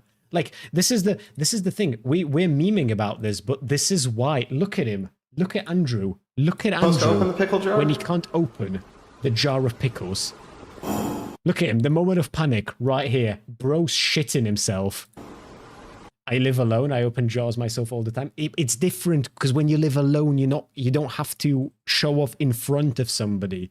The difficulty is when you have to fulfill your job, your task, your responsibility. You don't understand the masculine struggle of when you are the point of contact for strength-related activities, and your strength fails at the related activity. It's a different type of embarrassment. I gotta grip it. See, he's shitting if you can't himself. open it either. Your hand greased the whole top of it. Excuses. Literally slippery. Sorry, I'm supposed to open the pickle jar? Another opportunity with. Grab me a paper towel so I can dry the top of it off. You're the big strong man. There you go. Come on. And she's mocking him as well. Oh, this is just such a beautiful fucking... I can't grip the fucker. Like, I gotta have a way to grip it. I gotta grip it. Try it. And then he comes in. You fucker. And he opens it. Oh no. Oh, Andrew's career was gone at that point, to be clear. That was it. Done. Bro's been a hermit ever since. He hasn't felt the touch of a woman in many a moons, because every time he gets close, they find out. Every time he gets close, they find out he couldn't open the jar of pickles. And that's it. From that point onwards, you're done. You're just done, bro. Women being unable to open jars is... Yeah, it's different though, Lou, okay? It's different. Based in the historical Doesn't he have a existence wife? of the... Not anymore. No, she divorced him after that. Took the kids, divorced him, found a stronger man, got together with a black dude, from what I've been told. True story.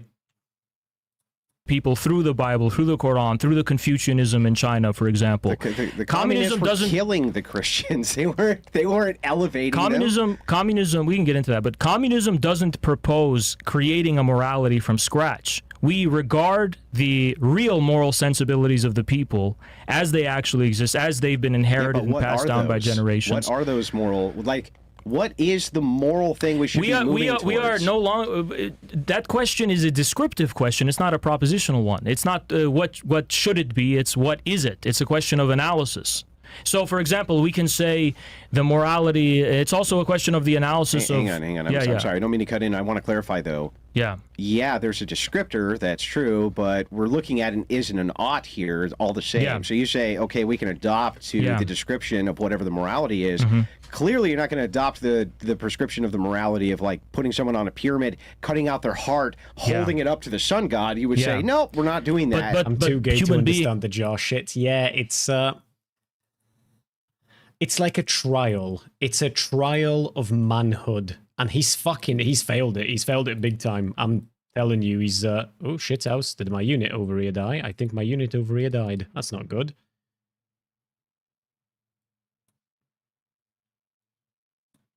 I very much feel like Joker in the movie Joker when he's smoking a cigarette and he goes, "You wouldn't get it," to the lady that's trying to save his life because he's fucked in the head. That's how I currently feel with Lua right now.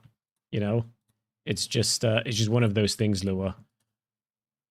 It's just one of those things. Although I'd ask Tempo or Unix to open a jar for me. And imagine if they couldn't do it. Imagine if they couldn't do it when you've entrusted them with the jar. Things did do that for a long period Yeah, but of that doesn't history. mean communism would endorse that. No, absolutely so not. it's moving towards some Because moral communism something. is not something that is separating itself from the development of history. It's the culmination of history. We're not here to reject the Bible and reject the religious traditions of the people. Then what is your grounding to say you can't take them on top of pyramids and cut their hearts out?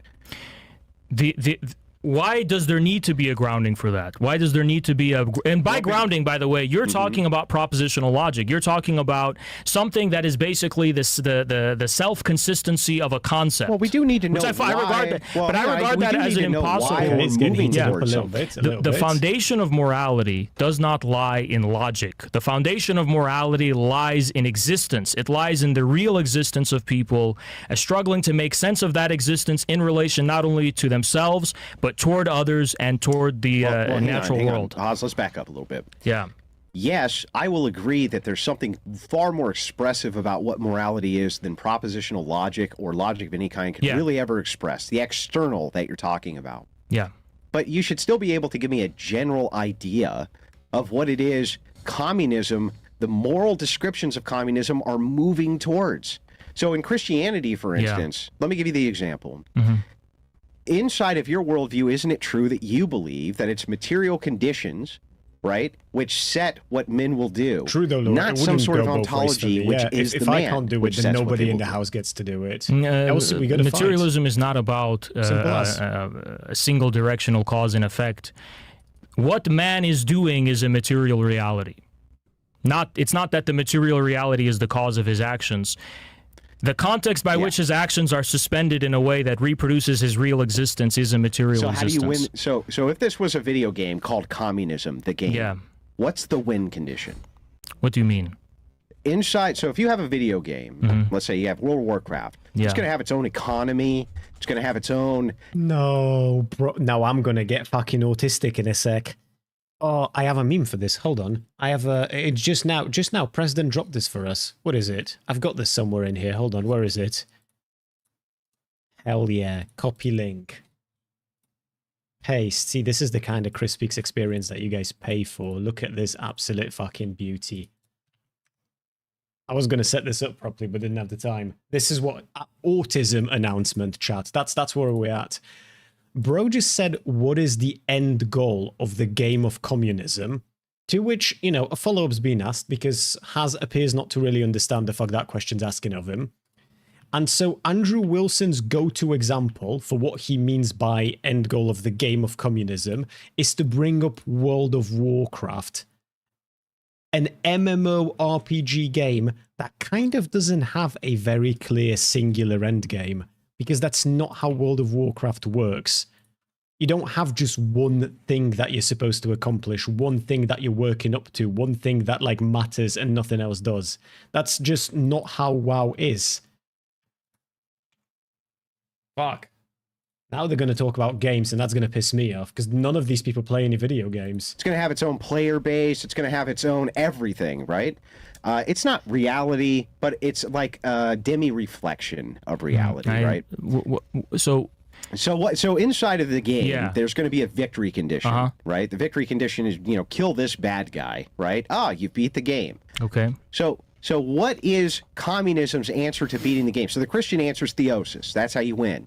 You beat the game, you become more like Christ, you enter into theosis. This is our objective. What does that actually... Hang on. This is what we're moving towards. This is what we want. Theosis. That's the victory condition. What's the victory condition side of communism? What is it? What is the thing that we're moving towards so we know we beat the game?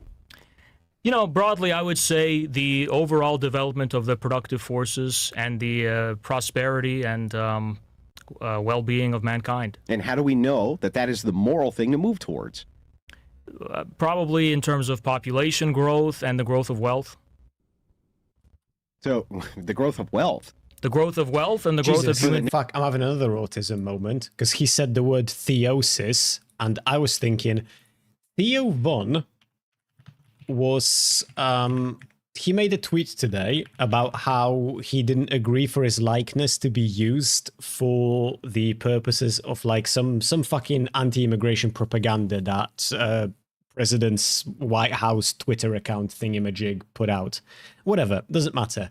And I was thinking to myself, like, Theo Von is a Trump supporter, so he sort of voted for the thing. Now, he still gets to be pissy about the fact that they're using his content without his permission, obviously, right? That's like the... Obviously, he gets to be pissed off about that. Like, who wouldn't be? And then I thought to myself, but like, he's a bit fucking stupid, but he's not really...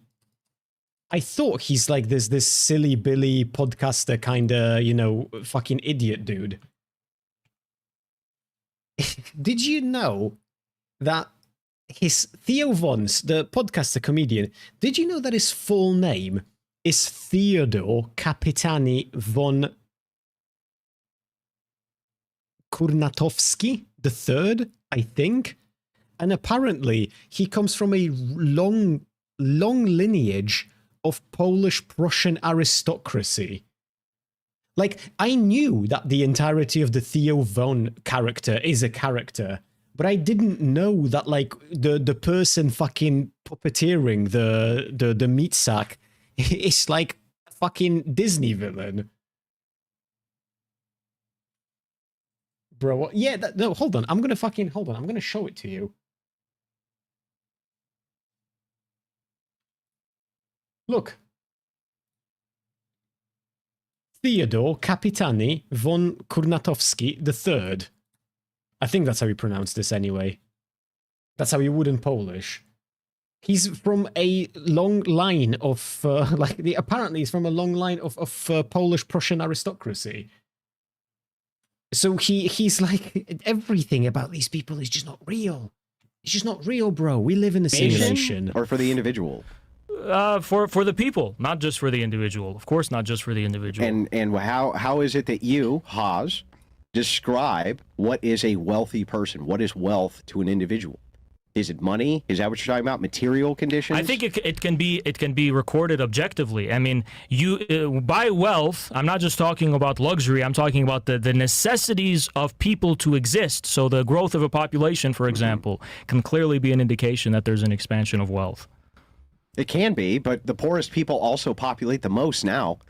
And they could not survive relative to, you know, they survive better and often than the rich who abort their kids and the middle class who abort their kids. But if it was not for at least a relative degree of the expansion of the overall productive forces and material wealth, they would not be able to survive. The poor seem to survive better than the rich do. Then why weren't the rich don't reproduce? Then why weren't there 8 billion people in 1800? Well, so you have, and by the way, we're about to go way less than 8 billion people now. Weird, sure. Bro. And there's never been more wealth. But in 1800, we couldn't. Hang on. There's never been more wealth produced. I agree. On planet. Well, even to bring it a level down, Matt, it's the whole reason why that case of Andrew not being able to open the jar is so particularly funny is because he was on that podcast arguing about how like men are the powerful defenders and they need to be able to protect their woman or else they're like a failure. And bro can't open a jar of pickles, you know? Like, you're gonna protect your woman, are you? You can't open a fucking jar of pickles, you Tootsie Roll. Like, what you know? What are you doing? Why are you doing? Just be better. Just be better. Earth. So, hang on. In 1800, we couldn't support that amount. Hang on, let me ask the question. Yeah. You have just contradicted yourself. How could it possibly be that we have now produced more wealth on planet Earth than ever before, but we're moving into a birth rate crisis like we've never seen before? There's no possible way that we're going to be able to reproduce at 8 billion long term. That's fine. No projection. But in 1800, 8 billion people could not exist on Earth. Because the material wealth and the productive forces and technology wasn't advanced to a sufficient degree to support them. There's also an issue of it takes X amount of generations to reproduce X amount of people. We don't know exactly when the starting point was. How long do you think human beings have been around? I don't know. Neither do you. No, I don't. I'm just saying, like, do you think it's at least... I have no idea. Is it at least thousands of years? Yeah, thousands, sure. Okay, so there's thousands of years, okay, and we can clearly... Do you think that we're recording the population accurately, or maybe like in ancient Egypt, there was like billions of people? Just so, because I don't think there was billions of people in ancient Egypt, but that makes my point, not yours. I think that there's a clear case in which we can see the expansion of the growth of the population globally, you know, corresponds, at least if it's not absolute, it's a rough general tendency that this is because of the expansion. Can be a correlate, but that doesn't, hang on, I'm not going to let you evade this. You didn't really answer the question of how you reconcile this contradiction of saying, well, wait a second, it really takes a lot of wealth for this expansion to happen, and then you say we're creating more wealth than we ever have before, but this expansion of population is not happening. In fact, it's going the other way. Well, okay, I think there's two different arguments. I'm not necessarily saying that growing wealth will inevitably, under all circumstances, expand the population. I'm just saying because materialism is not the goal. Hold on, that's not... I'm saying it's a necessary prerequisite for it to be possible, though. I'm saying that... if you don't have, think so. I think that the people being born itself, people need to eat. They need to eat, but they necessarily additional labor is going to create additional food. That's what the population bomb was all about. Population bomb had the same ideology that you do. Oh, hey, there's too many fucking people, too many mouths to feed. I'm not saying that. I'm not saying that. I don't know. Listen. I'm actually saying we should have more people on Earth. Okay. Yeah. My point, though, is that in order to have more people, you need to be able to support them through developing the productive forces. Yeah, but just having more people is going to necessarily do that. It necessarily adds to labor. Even if that's, well, even if we, I don't know if that's exactly true. I think how could it not be true? Because increasing the because it's not just labor, because there's finite resources, but when you increase the methods of production with the same amount of resources, you can actually yield more. That's going to require labor. Yeah, but labor alone is not enough, I think. I think it's clear that... What else could... I mean, yeah, the resources are everywhere. Here's the problem, right? We have a steady rate of population growth for thousands and thousands of years, right? Thousands and thousands of years, right? So if it's... in some areas, yeah. Okay, and then in the last 200 years, it's like, wow, it's like all the way going up. The last 200 years, it's gone the opposite. So from the year 1800 to right now, I can pull up a graph right now and show you. It's literally done this. The birth rates have dropped and dove out like nothing you can even imagine. The population has decreased significantly in the last 200 years? It's going to. So you're going to see the zenith of this. But I'm not talking about what it's going to. I'm talking about what has happened as a consequence of the Industrial Revolution. The birth rates in the West have sunk like this, even though they're producing the most material wealth. Because we utilize immigration coming in to bolster our numbers doesn't mean shit. We're bringing in to the tune of 1 million immigrants per year. Let's say I concede the point that in the foreseeable future the population numbers we have now are not going to be sustainable. What does that have to do with the fact that the only real, I mean, how do you explain why in such a rapid period of time the population has grown in as significantly as it has? Because it had land to expand. Because of land to expand. So, for instance, let's take the United States, for instance. But why population density has nothing to do with it, because most of the land on Earth is not dense populated densely. So you can expand into it. So technology assists. There has never been a deficiency of land. Technology assists with that, yes, but you have to have people. People are the ones who drive technology. But there has never been, there was not a shortage of land 3,000 years ago. There was a shortage of people. Every single human being can fit in Texas with a homestead. There's not a shortage of land on Earth. There was a shortage of people. Why was that?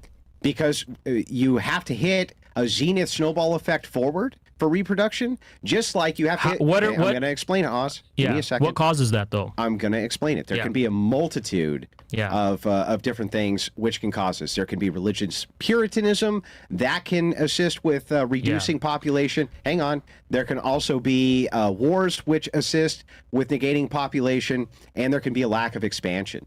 But what I'm saying is that you have to have X amount of people constantly reproducing. You have to. Everybody has to be able to replace at least themselves and somebody else, right? You have to be able to replace at least you. Why? Most people were not even able to do that. I just want to clearly understand something. Mm-hmm. You agree that we've been around for thousands of years. Yeah.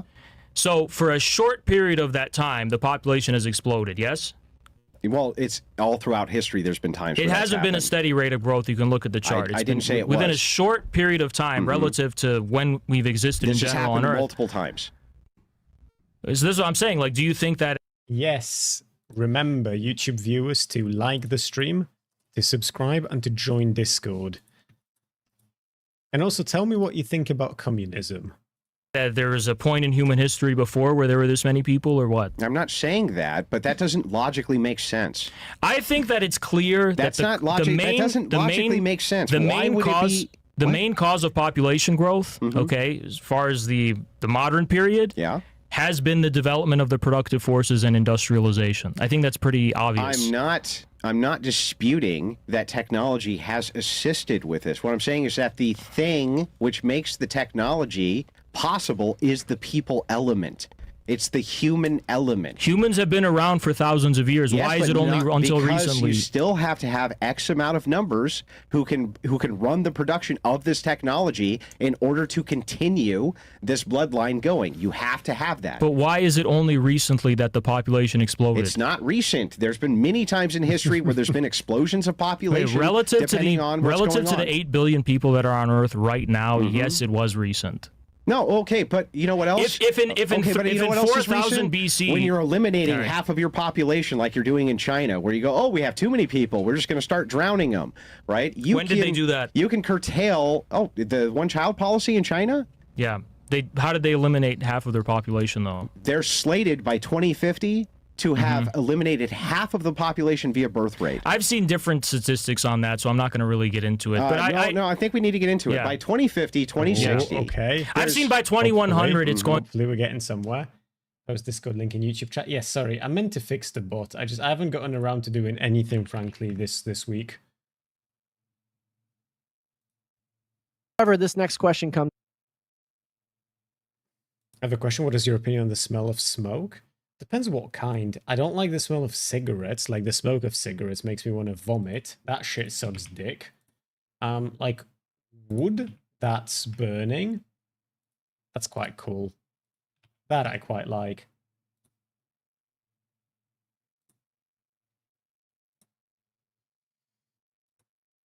The smell of me smoking your mum. Wait, that smoking means killing, right? No, I was thinking of making a sex joke. Don't worry, I'm not going to kill anyone's mum. Kind of fucked that one. Like I did your mum. Hehe. But yeah, no. Your mum is the joke there.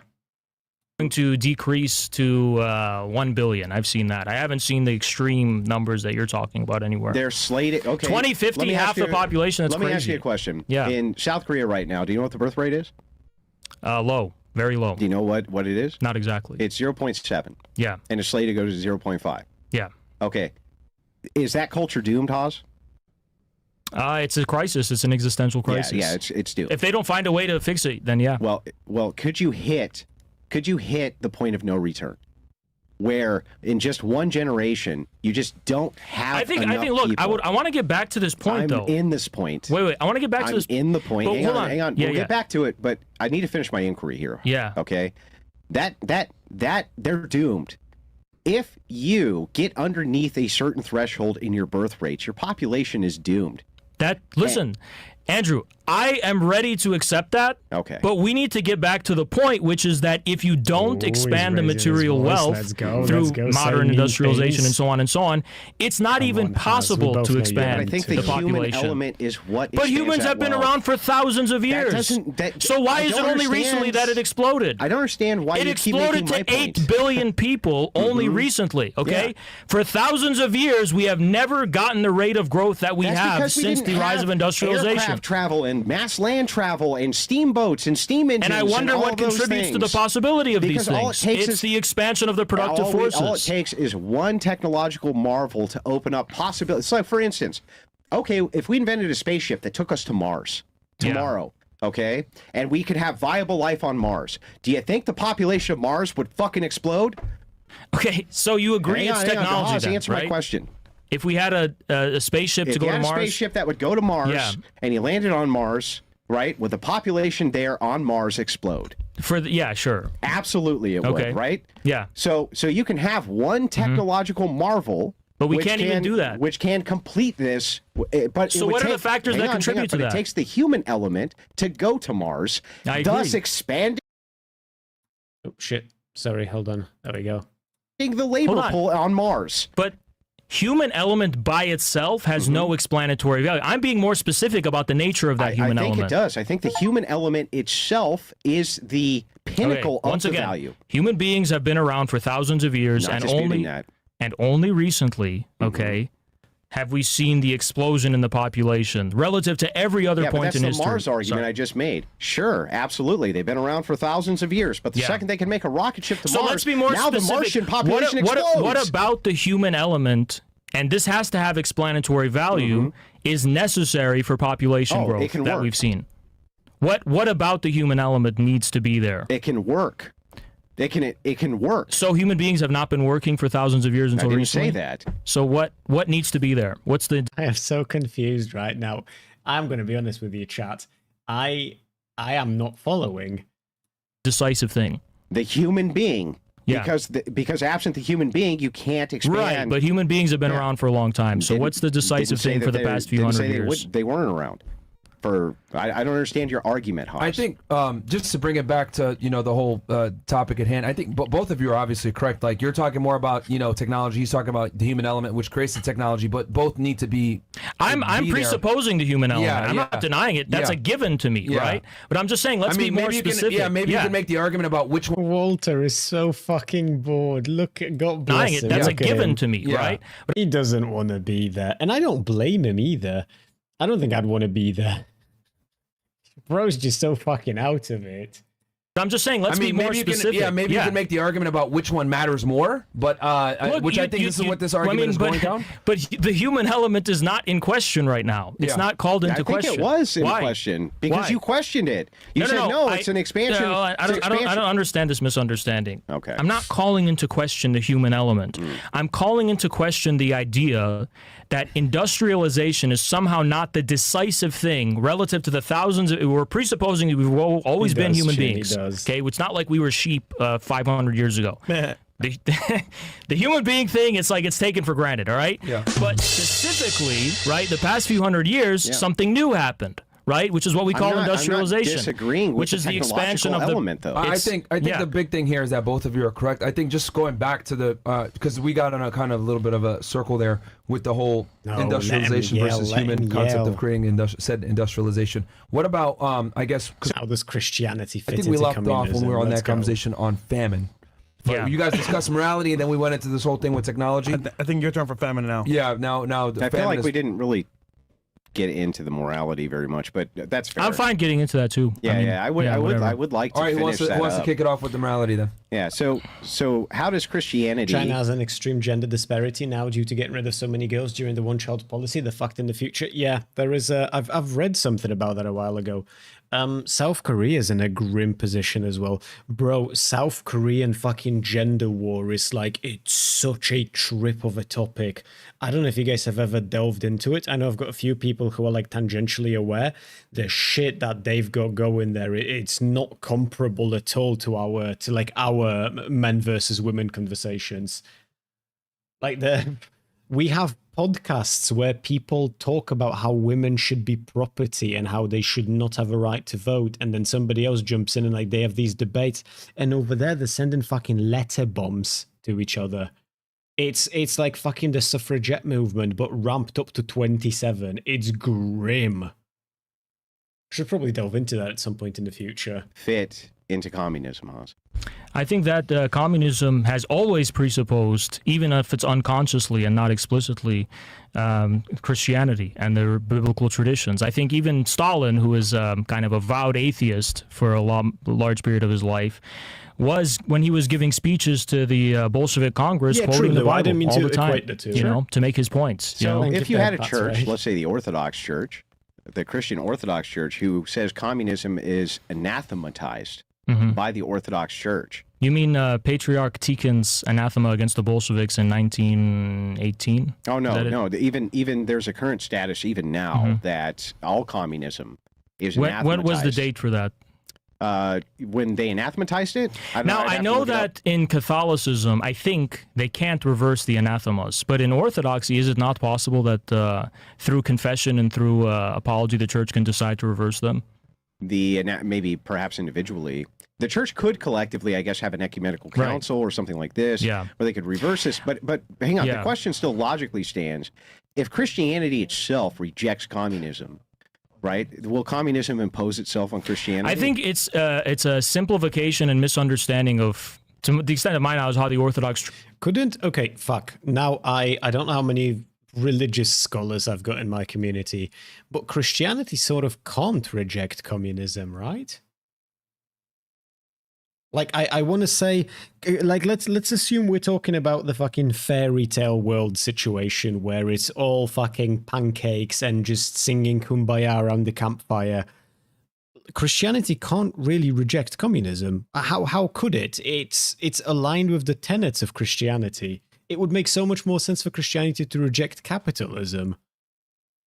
Church works that there's no active relation and discussion about church decisions. It's just infallible, and that's all Christianity could ever be.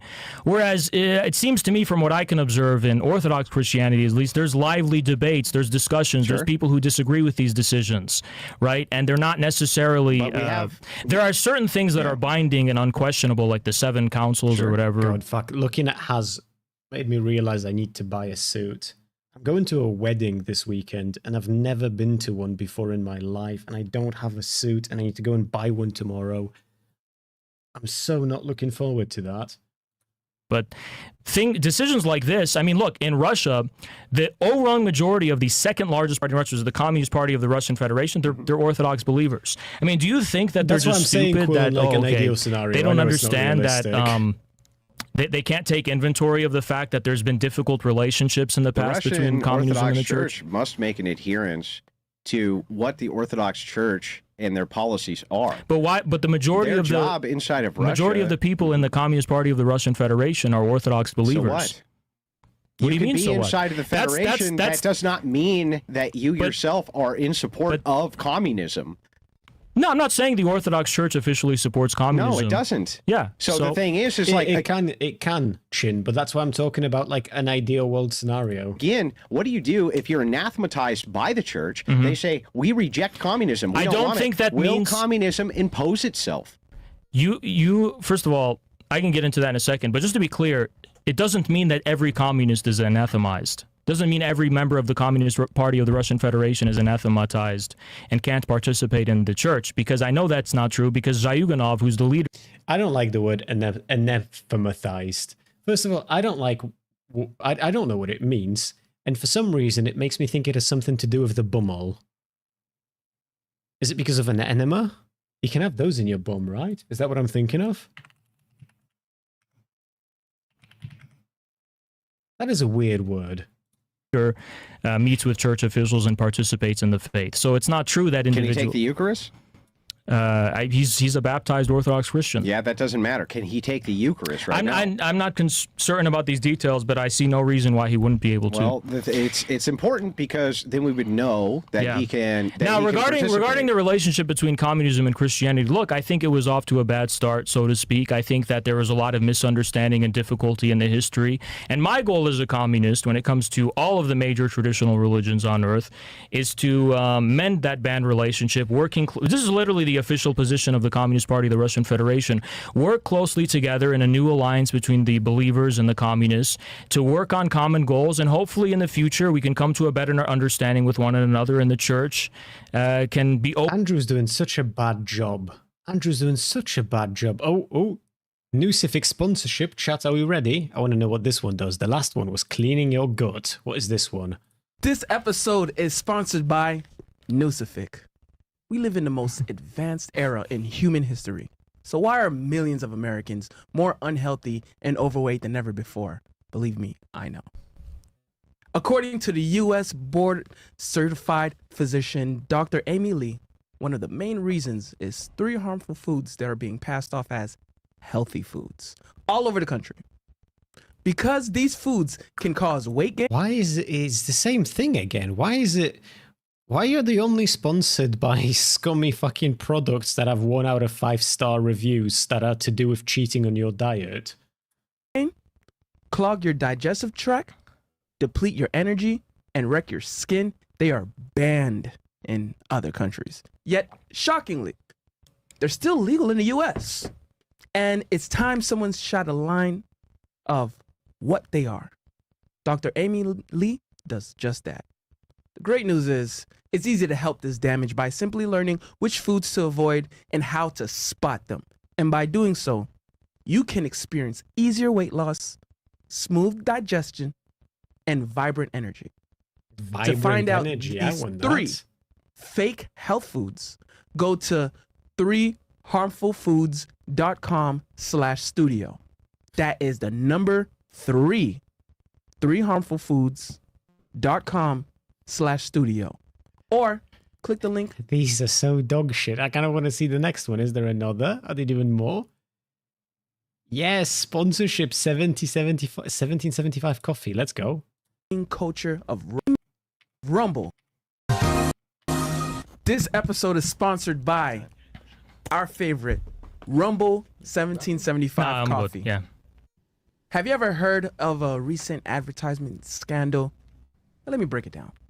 The CEO of Rumble, Chris Pavlovsky, my guy, recently released an email from Inspired Brands and Dunkin' Donuts. The email explicitly states that right-wing culture of Rumble is too polarizing. In other words, Dunkin' Donuts has had a problem with right-wing culture and wants nothing to Maybe that's do what that with it product does, Lou. nor Rumble. So here's the solution. Stop buying those products that don't support you and start supporting brands that do support you. The competing coffee brand that all we need to get behind is Rumble 1775's coffee. Bro, these people are so fucking easy to make money out of. It's unreal. It's unreal. You tell them that there's a coffee that supports right-wingers and they will buy it and they will pay for it and they will pay premium. Bro, what is this? What was the... And this is from a year ago. This was back when they used to actually get sponsorships. Fucking shithouse. Andrew doesn't believe Haz is a Muslim. Okay, hold on. That could be curious. Being that he is self-divides into the Trinity. It is part of God's nature, his Trinitarian nature, yes. So why is Hegel so scandalous to you? As a Muslim, if anything, I should be the one offended. You're not a Muslim. Yeah, well, it's haram to say, well, you're not a Muslim, so it doesn't apply to you. But if I say I'm a Muslim, I'm a Muslim. That's Islam. You can't say that someone's not a Muslim. Why not? Because it's a confessional faith. All you have to do is recite the Shahada to be a Muslim in Islam. You don't believe Allah is God or that there is a God, Haz. You're a self-described agnostic. Based on what? You have self-described yourself in your most recent speech as an agnostic. What are you talking about? Why? Why did you... I don't know why you described yourself as an agnostic. Where did I say I'm an agnostic? How could you say you're an agnostic and also that you're a Muslim? I'm a Muslim. Are you an agnostic? No. So you do believe in Allah is God? I pray. Every night I say the Fatiha. Then why do you self-describe as an agnostic so often? I think if I've in the past distanced myself toward religious identification, because I don't like religious hypocrisy. I don't like people who use it as a cudgel over people's heads and LARP with it and use it as an identity. Like Islam? I think it's more important to prove it by deed. Like, I'm a communist because I believe... If I believe in God and if I believe in the message of the prophets, it has to have a concrete and real living application. Bro, I wonder if Haz is chatting shit or if Haz is doing this because he knows this is going to have an insane pull with Fresh and Fit's audience. Because this is from a year ago. This is from August 2024. Wasn't the Muslim grift still super profitable in this time period? Wasn't that when like Andrew Tate and everyone else was coming out as Muslim? Or am I talking about a little bit later than that? He almost said that he prays, but then he stopped. Yeah, he did. I can't just identify with all these different rules and all these different superficial, Muslims pray 5 times a day. Ooh, Ice Beans is religion checking him and religion mogging him. How many times a day do you pray, Beans? I can't just words, and that makes me the religious. No, you have to follow the spirit of the law. You have to follow the spirit of their teachings. Which I want to bring this back. Finish your thought, and then I want to bring this back because the conversation was what led to the degradation of the United States, and we've kind of like I told you it would go everywhere, right? Yeah, we went into religion, we went into obviously Russia, the Bolshevik Revolution. Bankers. If you don't mind, please, I do have to ask. Yeah. All right, and then we'll go back to the topic at hand. I thought you were atheist, bro. Like directly, give me the answer directly. Yeah. You understand that it is a contradiction to say that you're an agnostic and a Muslim. That is a contradiction. You understand that? Yeah. And you have stated multiple times you are an agnostic, and you just told me you're a Muslim. I've always said I'm a Muslim, though. Yeah, but how... Ice Beans prayers haven't been answered. Just look at her Dark Souls runs. That's whether she gets the kind of bravery that makes her think she can take on a wolf. And she gets fucking wrecked by a random hollow. How can you be an agnostic Muslim if it's a contradiction? You're going to have to play me the clip and give me the context, and I'll explain why I would have said that in that context. Have you described yourself as an agnostic, yes or no? It's definitely possible, but again, what it's do you mean context. Have you described yourself or not? I'm not. This is the thing. I know I'm a Muslim. I'm not strict about these terms in every possible context. Muslims are. Here's what I know for a fact I have said in the past. Yeah. I don't care. I don't care if you think I'm not a Muslim or if I'm an atheist. If you think I'm an atheist, let me be nailed to the cross of atheism. I don't give a fuck what you think. That's always been my position consistently. Okay, but can you give me your position consistently now? Are you ever going to identify yourself as being an agnostic again? Because that would be saying that you're not sure if Allah exists. That would be a heresy inside of Islam. I believe in God. All right. So you're not an agnostic? No. And you've never said that? You don't hold me to that because I may have in the past. You may have, but you have to show them the you have to show me that. You have to show me the context. That's fine. Let's go back to. I don't like how they bailed him out. Fuck, I was hoping that it's going to get... Oh, is it worth to sell out your neighborhood for money? the delineation point? I would ask you for examples. Okay, no, you don't. I'm asking you the question. If you said that, I'd ask for examples. So, Haas, so ask me for examples. I'm going to ask you again. Yeah. What is the delineation point which would guarantee that the population under capitalism has to be immoral, but under communism can be moral? What is that thing? Because capitalism incentivizes people to sell out their neighbors for money, and communism doesn't. In an ideal world, technically neither one of these would. In practical world, both of these kind of do. Bro, I remember how bad it was. I say I remember. I don't remember, but I've heard the stories of how bad it was in Poland back when there was still like a communist rule, when like everyone was called a comrade and that shit, when it was like gender neutral, funnily enough. Like you would have actual fucking spies in the neighborhood, and then you'd have spies spying on other spies without knowing, to check if those spies are honest or if those spies are actually lying to you. It was so fucking intricate when the commies ran it. It was unreal.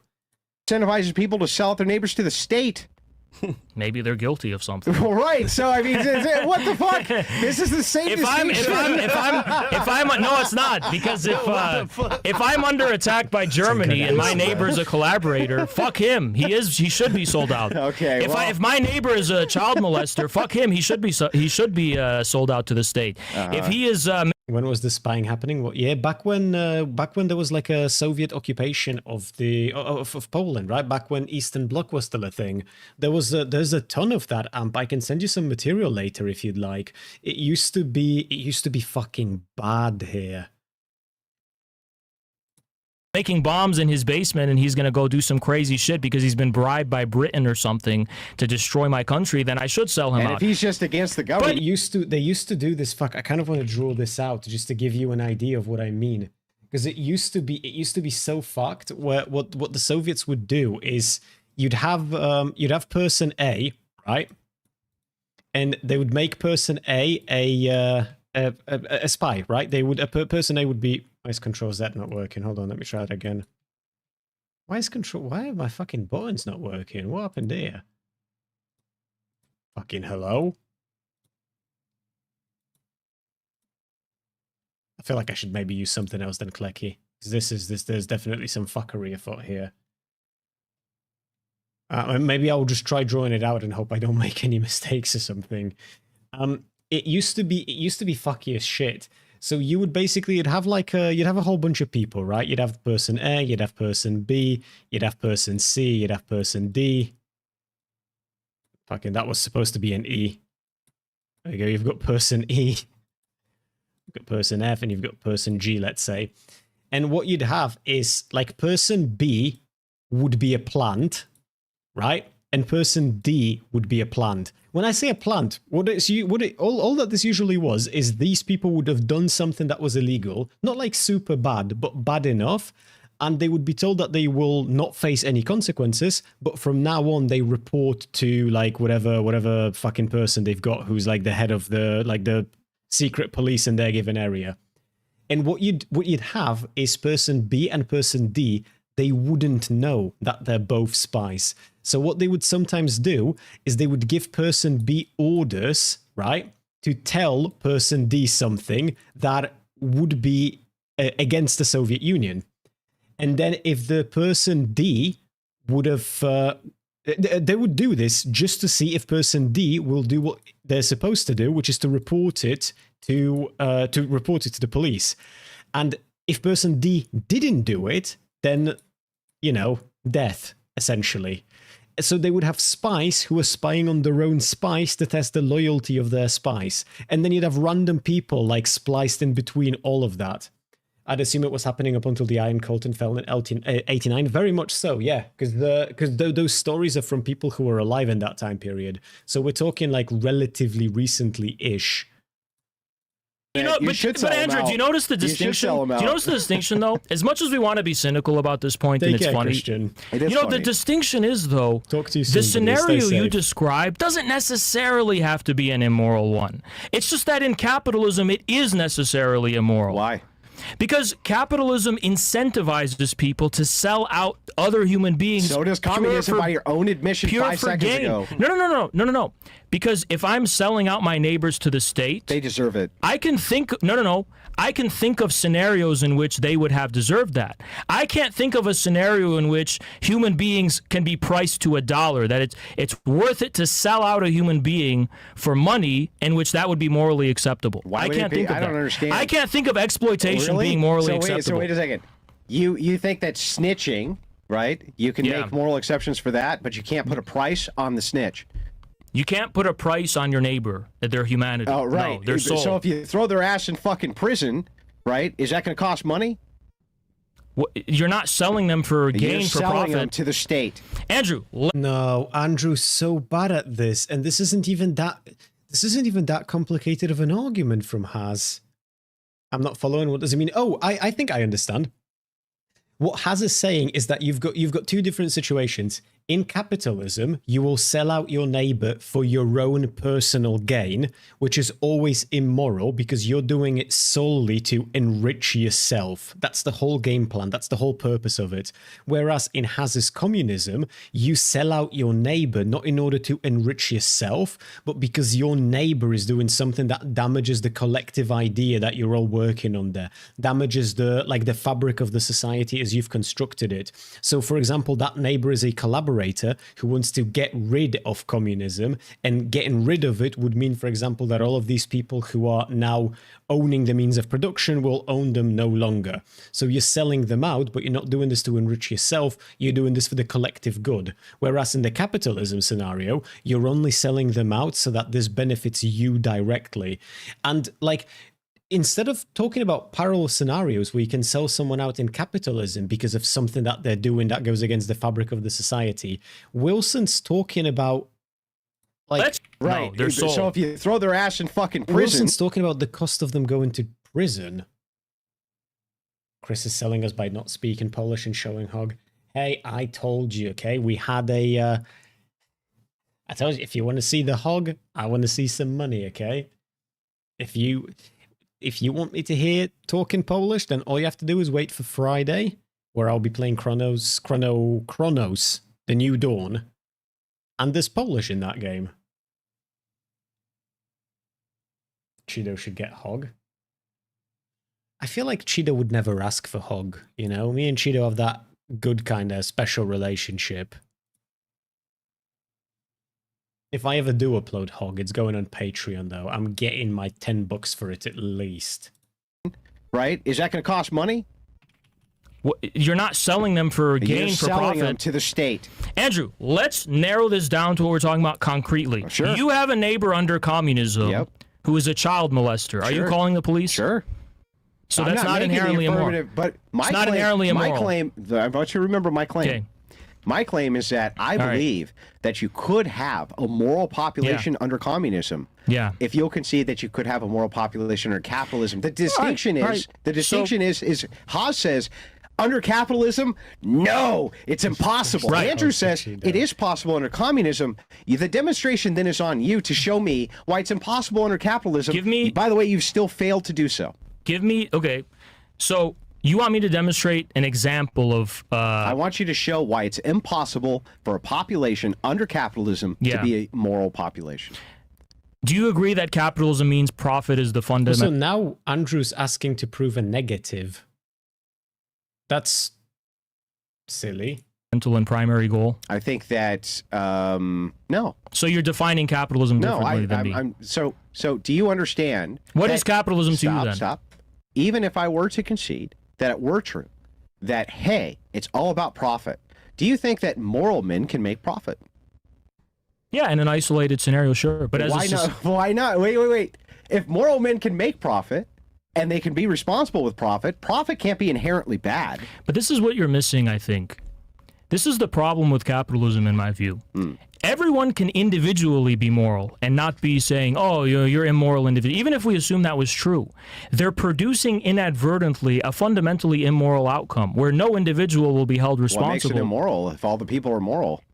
If people are falling deeper and deeper into destitution and pauperization, if people are falling into desperation, if people are having their livelihoods robbed of them, having everything alienated from them in terms of their means of production, guess what? It's going to lead to inadvertent outcomes that are not necessarily the result of one wicked individual will, but are the result of a wicked system. It's a fair question, Amp. His comparison of jail was ridiculous. It was stupid. This entire line of questioning makes perfect sense. Haz has been slimy on this, but the early comparison to jail was just dumb. No, so you're saying that, but individuals, by virtue of their interdependency.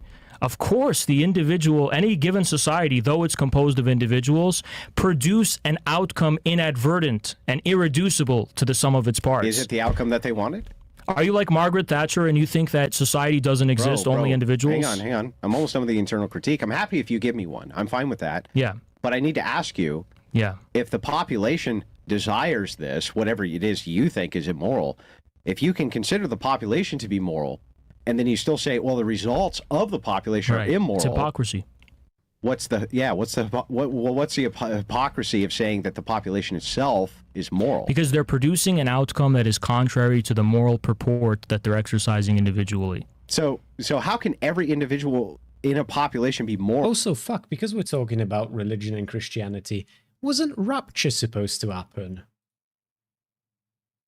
Well, did it go away then? I thought this was going to be it. This was going to be the end. Big rapture, and then we're moving on with our lives. Where is the rapture, chat? Where did it go? I'm actually kind of flabbergasted how we can't deal with Haz. I don't know why he agreed to this. I don't understand this debate at all, to be quite honest with you. Oh, Christian versus Muslim. Okay, hold on. Let's end this with a bang. People who had contrary belief systems that weren't even necessarily engaging in violence at all were ruthlessly suppressed and uprooted and killed on a mass scale. That's fair. Now, what do you consider a Christian state to be? The Byzantine Empire. So that's it? Well, what was the question? Uprooted and killed on a mass scale. That's fair. Now, what do you consider a Christian state to be? The Byzantine Empire. So that's it? Well, I understand you're an Orthodox Christian, so I'm going off of what you would regard probably as a Christian state. I would agree that the Byzantine Empire definitely had a synergy. What other Christian states can you name? The Tsardom of Muscovy under Ivan the Terrible. And what made that Christian? You tell me. You don't believe it was Christian? I'm asking. It's your claim. I'm not saying. You ask me, name a Christian state. I'm giving you examples of Christian states. The qualifier. What made it a Christian state? What is the thing that makes it a Christian state? According to the meaning of what we agree Christianity is, like the historically accepted conventional meaning, those were Christian states where the Orthodox Church was placed at the center of political supremacy and power. So what makes it a Christian state? It got its legitimacy from the church itself. That's where its mandate came from. But where is the rapture? We're all supposed to fly. I fucking stayed at home worried that some religious nutcase is going to grab me by the waist and just bring me into the fucking hole in the sky, and the hole never came.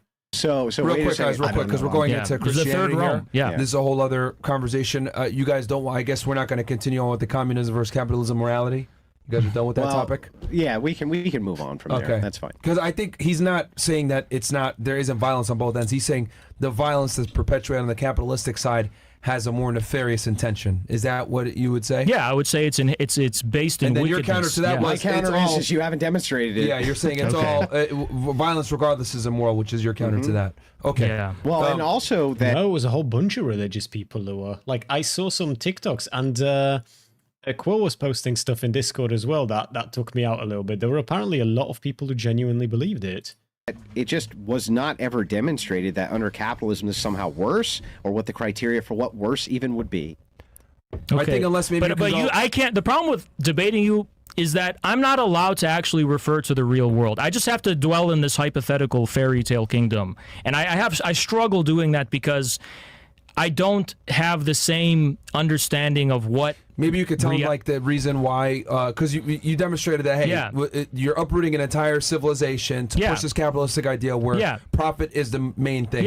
Maybe you could tell them why that is more immoral than let's say a communist who kills a million people because we need to push communism. Maybe you could say because that's his stance is well they kill communists kill people too. I would like okay I'll tell you this. How about this? You think it's about actually a really fair assessment. That's what I'm interpreting from listening both of you. Okay. Let me real quick read these chats while you think of it, and that I think that's Andrew's main contention is he's not debating the violence part. He's saying like why is one party's violence more nefarious than the others? I could because Haz is going to talk about how on one side you've got a society that drives to lifting up the poorest and making sure that everyone lives a worthwhile life, and the other one kind of accepts that some people need to be taken advantage of in order for you to have more than everyone else does. I would still man that to be Haz's answer, but I don't know. Is he going to deny the Holodomor? I don't know if they talk about the Holodomor.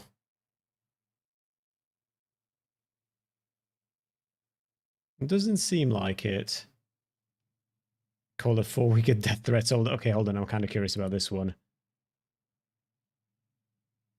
Oh, no. Okay, this one is you have to go to their website to hear this bit, which we shall not do. All right, chat. I will be calling it a day here because I've got work in the morning, unfortunately. I'd rather stay with you for a little bit longer, but alas, it be what it be. Who are we raiding, chat? Actually, no, has a position on the... I don't either. I'd be curious. At least a little bit. Imagine having a job LMAO, what a loser. Yeah, true. Look, it is what it is. Sometimes you got to put food on the table. Sometimes you got to make money to get that jar of pickles that you then struggle to open, man. You know how it is. You know how it is. Who are we raiding, chat? Thank you all for being here. I hope you enjoyed me yapping. I'll be back with you quite soon. I'll try and release a YouTube video. I know I've fallen a little bit behind, but it's just been busy for me recently. And like I said, this weekend I'm gone as well, so I don't know when I'll be back to... I don't know when I'll be able to start doing it more regularly. I did have an idea to do with YouTube, but I want to run it by a few people first to see what reactions we get, and then we'll go from there. In either case, thank you for being here. Resi, probably. Fuck Resi. Okay, we've got a big change of opinion. Cheeto. Battlefield's coming out soon. How are you feeling, buddy? You looking forward to it?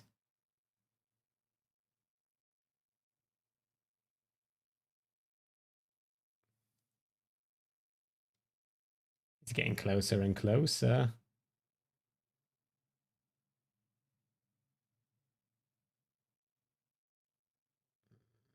We've got the Surfs, James from the internet.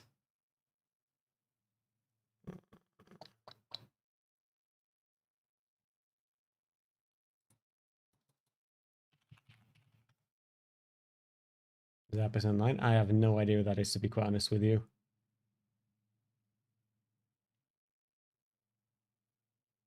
Have a good night, Gaster. I'll talk to you soon, buddy.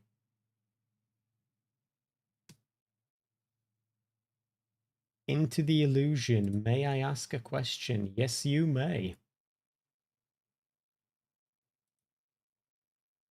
Red Eyes Beans, unfortunately not live.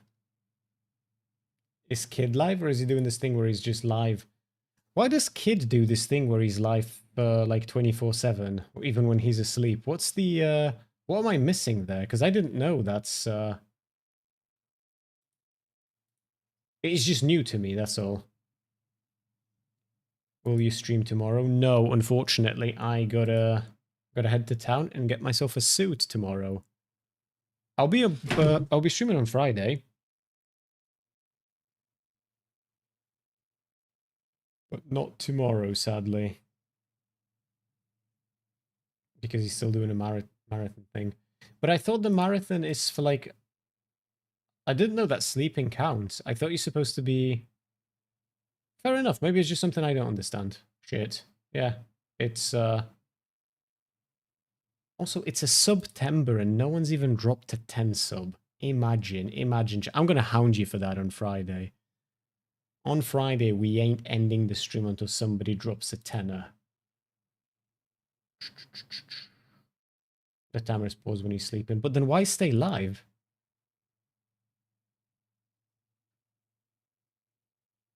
I guess I can ask a kid himself, can't I?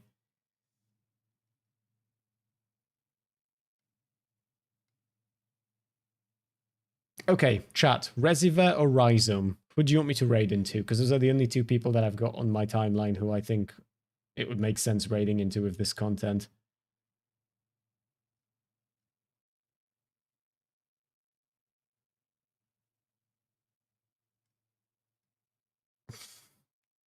Resi it is. Okay, the raid is constructed. I will shortly be sending you over there. So good night, everyone. Take care, and I will be back with you on Friday. Bye-bye now.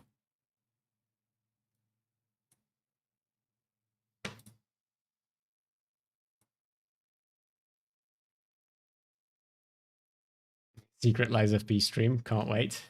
One day, Amp. One day I'm going to end the stream on Twitch, and then we're just going to keep going on YouTube, and we won't tell anyone, bro. But that day is not today. So on that note, take care, and I'll talk to you soon, buddy. Bye-bye.